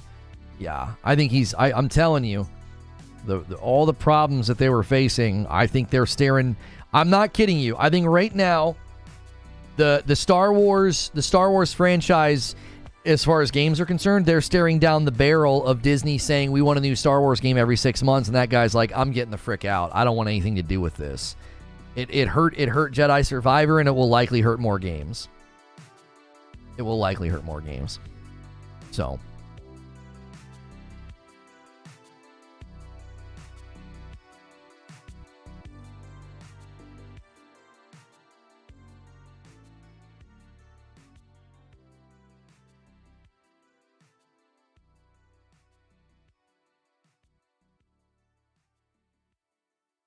Sorry, I was checking on something in our Discord. It was not for me. I thought I had an alert. So it works the same way as Witcher 3 DLC.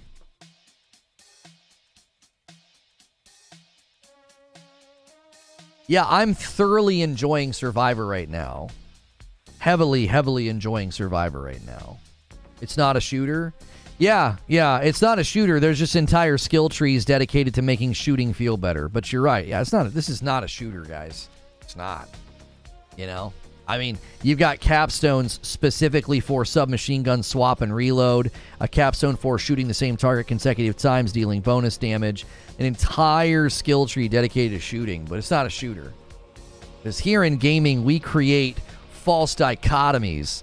You know, it can't be a shooter and an RPG. It can only be one. It can only be one thing. It's like, okay. Yeah, Jedi Survivor performance mode's so much better now. Oh my gosh, it's so much better. Which ones? I don't know. This one. Less stamina shooting ARs and SMGs. Better reload speed when I'm above stamina. Less recoil when aiming. More effective range and accuracy. Better weapon swap speed. 30% bullet spread briefly after swapping weapons. Then we got right here, which is better aim speed, improved weapon control. Each successful shot grants a stack of sharpshooter. Sharpshooter feeds this one here, 7 crit chance and crit damage per stack of sharpshooter. Then aiming no longer slows movement. 10% stamina, less stamina cost for hip firing. 7% less stamina cost for automatic weapons. And then you've got shooting the same target 7 consecutive times deals bonus damage equal to 100% of the total damage from those shots. And this swap submachine gun thing that gives you faster fire rate and automatically reloads your SMGs. But it's not a shooter. It's not a shooter, guys. Whole skill tree dedicated to making shooting feel better, but it's not a shooter.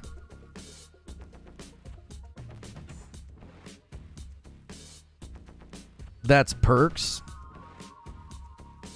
It's literally attributes and perks and points. Like skill tree, perk tree, whatever the frick you want to call it. It's the same principle. Skill tree is a gamer colloquialism just because it's perk points and attribute points that then go into a perk tree. Perk tree, skill tree, those are synonymous terms. Give me a break. Jiminy Christmas.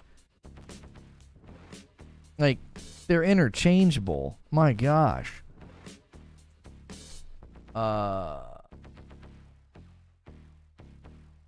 Game. Live.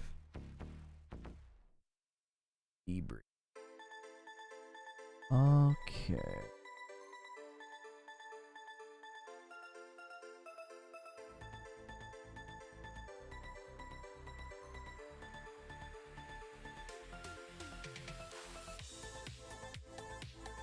What RPG shooters you played that was like COD? I don't know what you mean. What RPG shooters have I played that are like COD?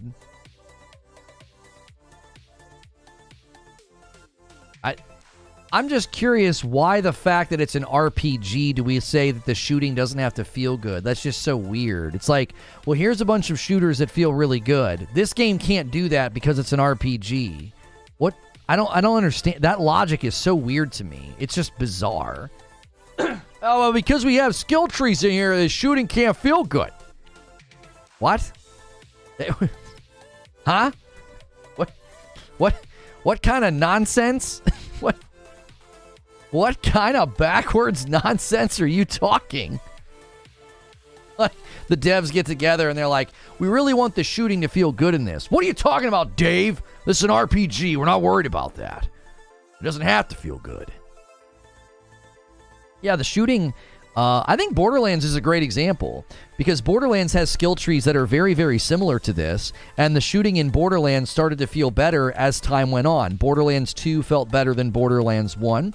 Borderlands 3 felt better than Borderlands 2, right? They even talked about that in a stream. They worked on the way guns felt. They worked on recoil. It felt a little bit more like a Destiny, not quite as good as Destiny. Destiny's got a secret sauce, but that's a perfect example of a game that's got loot, that's got weapons. The weapons have stats. They have skill trees with capstones almost exactly like this. They've even got perks that sound like this. Like if you play as Axton in Borderlands 2, he gets perks almost exactly like this in this tree here. But are you going to tell me that Borderlands is not a shooter? Is it not a shooter because it's got RPG elements almost identical to what we're seeing here? Like, when you create false binaries and false dichotomies, it makes it really hard to argue because you create categories that don't exist. It's like, well, this is an RPG, not a shooter. Oh, is that on the box? Like, what are you talking about?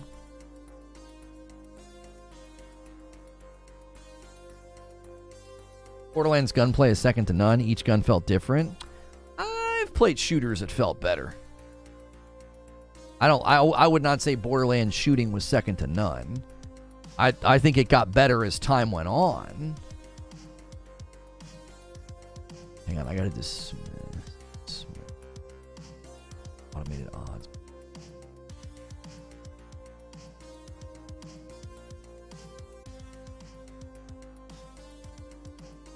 Are there any driving skills? If so, now it's a racing game. What you're doing is you're misrepresenting what I'm saying. One of the primary means of engaging in combat in this game is shooting from first-person perspective. So it can be a first-person shooter while also being an RPG, right? The driving around, like, there are vehicles in games, right? Like, there's a motorcycle in Days Gone, there's a horse in Red Dead Redemption, and there's cars in Cyberpunk, okay? That's a means of traversal.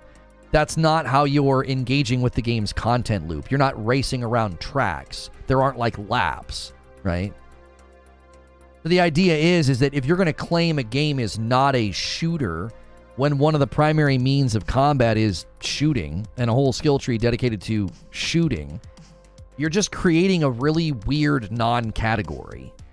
It's just a weird non-category. There are plenty of games that have RPG elements that are also shooters, whether it's Borderlands or The Division or Destiny. You know, these are games that they have RPG elements, but they're also shooters. Like, Cyberpunk has RPG elements, but that's not all it is. You can't reduce it to just that. It's also an action game. It also has first-person shooting mechanics.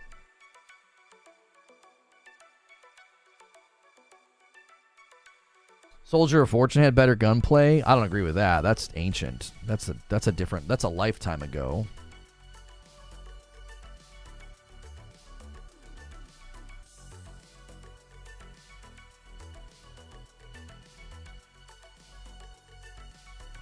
Cyberpunk driving is atrocious. I heard it got much better with a lot of the updates, and they've added a lot to the driving apparently in 2.0.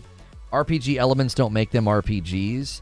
I don't classify games according to narrow false binary people. I don't. I find the way that many people like you talk about video games to be tiring. It's a lot of special pleading. It's a lot of self-made definitions. It's like, well, I've defined things this way, therefore that's how things ought to be. That's a terrible way to have discussion, communication, and argumentation. You're in this constant safe haven of, well, this is how I define things. Okay, well, I mean, you can live in a perpetual fallacy of special pleading, but it's like plenty of games have RPG markers, RPG mechanics or systems, and we would say, that's an RPG. It's got RPG elements. You don't need to be Baldur's Gate 3 to claim you're an RPG. Cyberpunk's an RPG. Borderlands is an RPG. These are games that have skill trees. You level up. The weapons you use have stats. How is that not an RPG? Like, I've never understood the odd gatekeeping on game classification, the odd false binaries. Like, they don't make any sense to me. Like, I don't know what you're trying to achieve. I don't know what you're fighting for. Some super narrow definition of something? Horizon's a great example. Has elements but something close to an RPG. Yeah, see? You've got your own definition, which makes you exhausting to talk to because I have no idea what you think about a given thing, and if you end up getting proven wrong on something, you'll just retreat to your own definition. Yeah, Borderlands is a looter shooter, so it's not an RPG. Horizon Forbidden West is not an RPG, even though there's multiple skill trees. You level up as a character, you get skill points, loot has stats, you can craft and make better loot. Like, how is that not an RPG? You have some weird nonsensical, narrow definition of what an RPG is, and you're like, yeah, none of these other games are RPGs. Like, okay, that's the fallacy of special pleading, and it makes you incessantly annoying to engage with because I have no idea what you think or how you define things, right? It's like I hold up an apple, and you're like, that's not an apple. And I'm like, I don't understand. It looks like an apple to me. No. Only Granny Smith apples are apples. Like, oh, okay. What the huh? I can't have a conversation with you about apples if that's what you're going to do. You mod the loot based on your building. Yeah, you literally spec into different builds in Horizon and adjust your loot accordingly. Like, how is that not an RPG? I'm telling you, we don't even know which way's up and which way's down when people do this. It's like, it's not a shooter, it's an RPG. That's not an RPG, that's a looter shooter. What are you talking about? Games can be more than one thing. What role are you playing in Horizon? There's multiple different ways to play. You can play Stealth Hunter, you can play Aggressive Range, you can play Scavenger Healer. There's a bunch of different ways to play Horizon Forbidden West. What are you talking about? Have you ever looked into the skill trees in the building of that game at all? Tell me you've never played the game without telling me you've never played the game.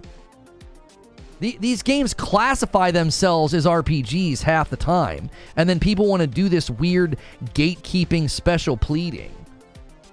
Horizon Forbidden West is literally defined as an action role-playing game by Guerrilla Games. Like, and then, but you're going to say, no, it's not. No, it's not. Yeah, the wiki says it, websites say it, PlayStation will say it, Guerrilla will say it, and you're like, but it's not an RPG, because me, I define. It's like, what the huh? I can't have a conversation with somebody that's going to do that because I don't know when you're going to rug pull a definition. It's just such a safe Alamo. You can never be wrong. Your position can never be falsified because you'll just rug pull the definition. Yeah, no, that's not an RPG. Vroom. Yeah, no, that's not an RPG. That's a looter shooter. What? What are you talking about? Gotta love headcanon. Yeah, right? It's like your own special written headcanon that no one else has access to. So in every discussion, you're safe. You're in some safe haven of always correct. It's like, what the frick?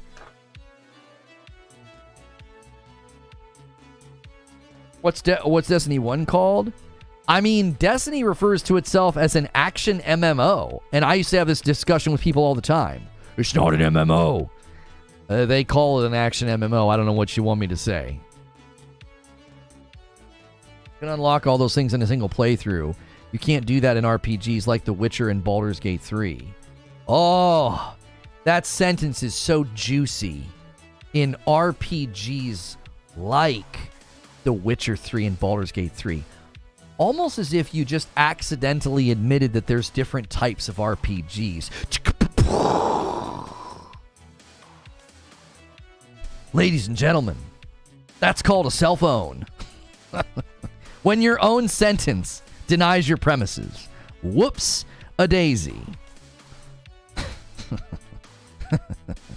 It's always a matter of time, chat. It's always a matter of time. RPGs like The Witcher 3 and Baldur's Gate 3. Yeah. Wonderful passive admittance that there are different types of RPGs. There's not one type. There's not one type.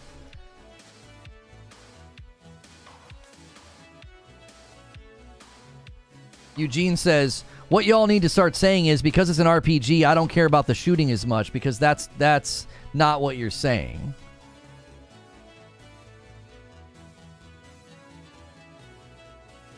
Yeah, those games are RPGs, Horizon isn't. Yes, and your position has been falsified. If you look up Horizon Forbidden West, the developer refers to it as an action role-playing game. Everybody talking about it, its own wiki, refers to it as an action role-playing game. So you're wrong. When new information comes to light, you're supposed to change what you think. You're supposed to change your position, right? If you're on your way to work and the road is closed, that new information will change the way that you get to work. Are you just going to plow through the sign and end up in a bunch of wet cement? No, you're not going to do that because reality doesn't allow you to do that. But when you live in a safe haven of your own written headcanon and your own special definitions. It's like what you think never has to change or be falsified. Claiming a game is not an RPG when it claims that it is. It's like, no, yeah, this is an action role-playing game that we made.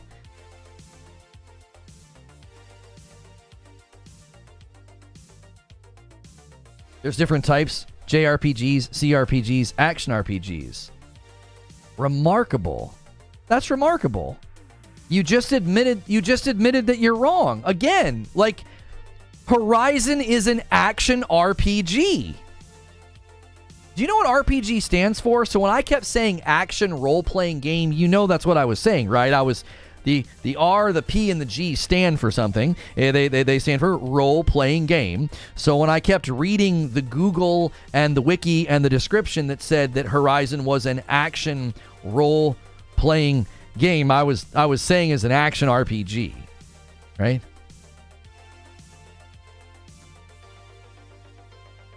I know that Yoshi P doesn't like JRPG, and I respect him and like him, but I think he's wrong. I think saying JRPG or Western RPG is helpful because they have different tropes, different trends, different styles, and there's nothing wrong with saying that. Just like saying there's a difference between Japanese cinema and Western cinema. There's differences, right? There's differences in storytelling and style, how they convey, sorrow and love, and how Western cinema is more prone to like happy endings, and then a lot of like Hong Kong cinema was like more prone to like sorrowful endings and tragic endings. Like, it's totally okay to talk about the differences between, the Japanese or Asian things within storytelling and game design and like Western. There's nothing wrong with that. I didn't understand it. Horizon's an action adventure game. No, they define it as an action role-playing game. They literally on Steam, in their own description that they write, they say it's an award-winning action RPG. So this is the point in the conversation where we're wasting our time because I'm engaging with a fool according to their folly, right? You're being a fool. You are being a fool. You have new information from the developer themselves. They refer to Horizon as an action RPG on their own Steam page. And to continue in this discussion is to engage with the fool according to their folly. Your rules of engagement, your special definitions and special pleading, that's folly. It's a waste of time to have a discussion with you because you're not having a discussion. You're just repeating your own self-made statements and conclusions, and you don't care what anybody else says. So, we're going to go to members. I gifted the members that I owe you guys, all right? If you want to become a member, now's a great time. We got a little bit of time. I'll give you guys a moment or two. We do a daily debrief. I'm also going to be streaming the Sony State of Play this evening. There's Friday night streams with my wife, and those are a really good time. We're going to be playing Mortal Kombat this week against each other. That's a fight night that you guys earned last month. Every month, if you hit 3,000 members, you unlock Fight Night. If you get to 3,500 members, you unlock Fright Night, and we will play a scary game. So there are plenty of ways to get involved. At the very least, smash the like button and hit subscribe so you don't miss out on my content. The more often you are here, the more likely you'll get a membership. Currently, we are at 2,600 members, so we're only 400 members away from 3,000. Name a shooter which is single player, which is not an RPG. A shooter that's single player that's not an RPG. I don't know what you're driving at. What do you mean, like Titanfall 1 campaign, Titanfall 2 campaign, all the Call of Duty campaigns? You don't have loot. You don't have a level. Loot doesn't have stats. You don't have a skill tree or a perk tree.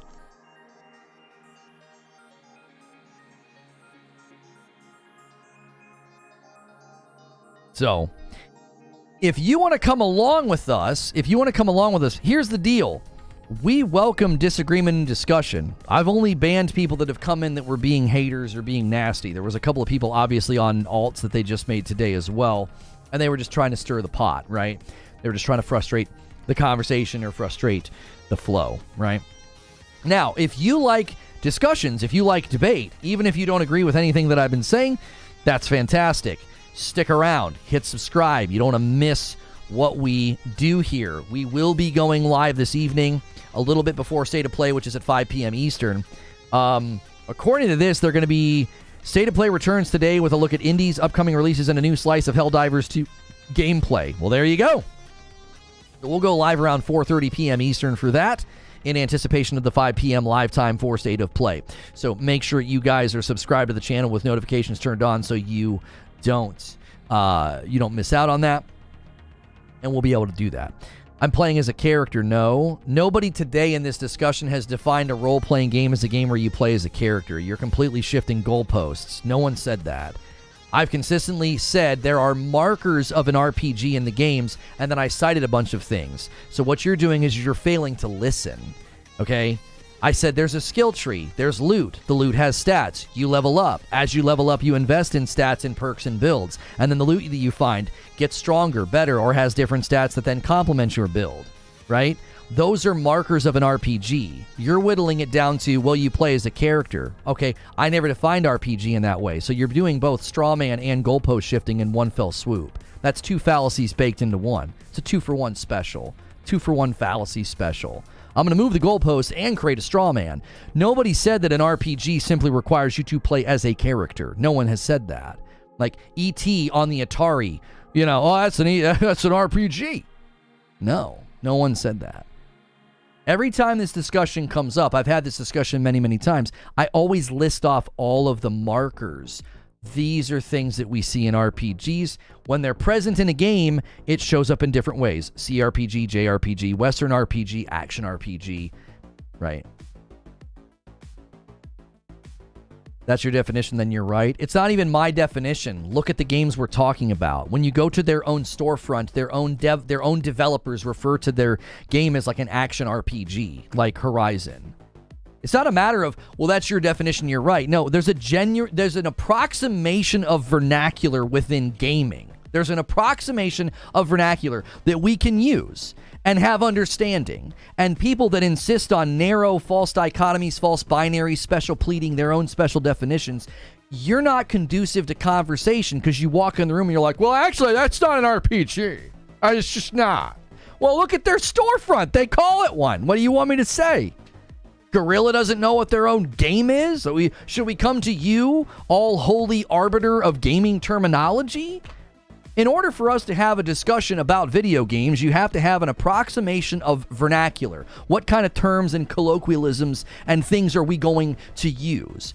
If you're not in that and you want to do your own little thing over here, it's just you can't have a conversation with people. You just can't. You come in and sabotage a good conversation with your own weird, narrow insistences on things. Like, come on, man. We're making a lot out of nothing. Like, these games all have different markers and qualifications and things that you can say, that's a this, that's a that, and that's, I think, fully acceptable. Horizon wasn't even nominated for RPG of the Year. It got nominated for Action Adventure Game of the Year. Just saying. Right, because whenever you have markers in your game, you're going to have certain things that you do far better than others, right?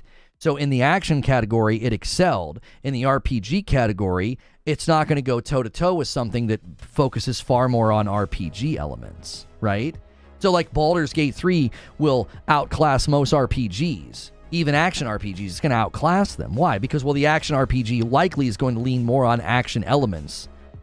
Like, again, you're not substantiating your position. You're actually proving yourself wrong once again, because Horizon was nominated for the thing that it excelled at. That doesn't mean that it didn't have those other elements inside of it.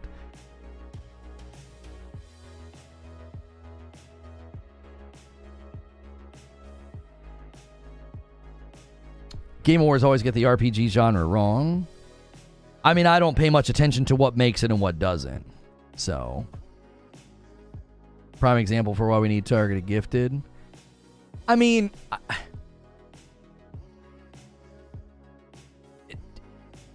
yeah, trophy achievement hunter, I'm fairly certain is an alt. I'm fairly certain they're an alt. They're typically in here driving an axe, and then when they provoke me to a debate point, I end up in clips on Twitter. So, they made their account September of last year, and they have a purple badge. And I've just decided that this is another one of those times where I think you're in here clip farming. So I've decided that you're done here. Because This is the third or fourth time you've come in and insisted on a position that is absurd, hoping to get a clip. The last 4 or 5 times I've ended up getting clip sniped, it's been because of you. And I feel like you come in and you troll, and you get away with it because your account's just old enough that I was like, I'm going to let it ride. But that's 3 strikes and you're out. This is like the 3rd time that you've done that. So now you're going to have to try to get on another alt and hope for another gifted, because I know you're not getting into gifted members anymore. You're not getting into member streams anymore. So you can farm for clips another day, I guess. Let me give you guys a link. We're going to go to members only.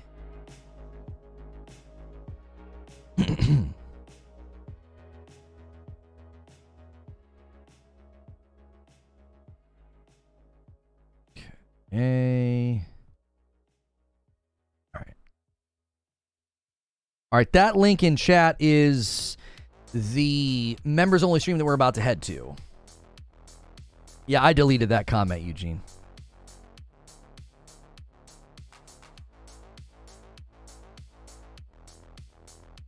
Thanks so much for being a member. If you're checking this stream out, this is going to be kind of our conclusion to the day we did the Nintendo Direct, and then we did the Cyberpunk stream, so make sure and check those out. Cyberpunk 2.0 is going to go live on the 21st, so we're going to make sure and dive in and play that. We were going to play it today. We thought it was going to go live today, but it didn't go live today, so it's going to go live on the 21st, so we'll do that and hopefully get far enough in the game for me to check out Phantom Liberty as well when it lands. We went to their website and checked out the skill tree, so if you want to check that out in the past broadcast, make sure and do that. We're also brainstorming about a new segment that we could do at the end of the day every day to start asking a lot of those gifteds to maybe jump into the Member Plus pool. So if you've got any ideas about content, ways to end the day, special segments, gameplay, and the like, you guys could throw those ideas on the in the Discord. I'm going to end the previous stream and redirect members here.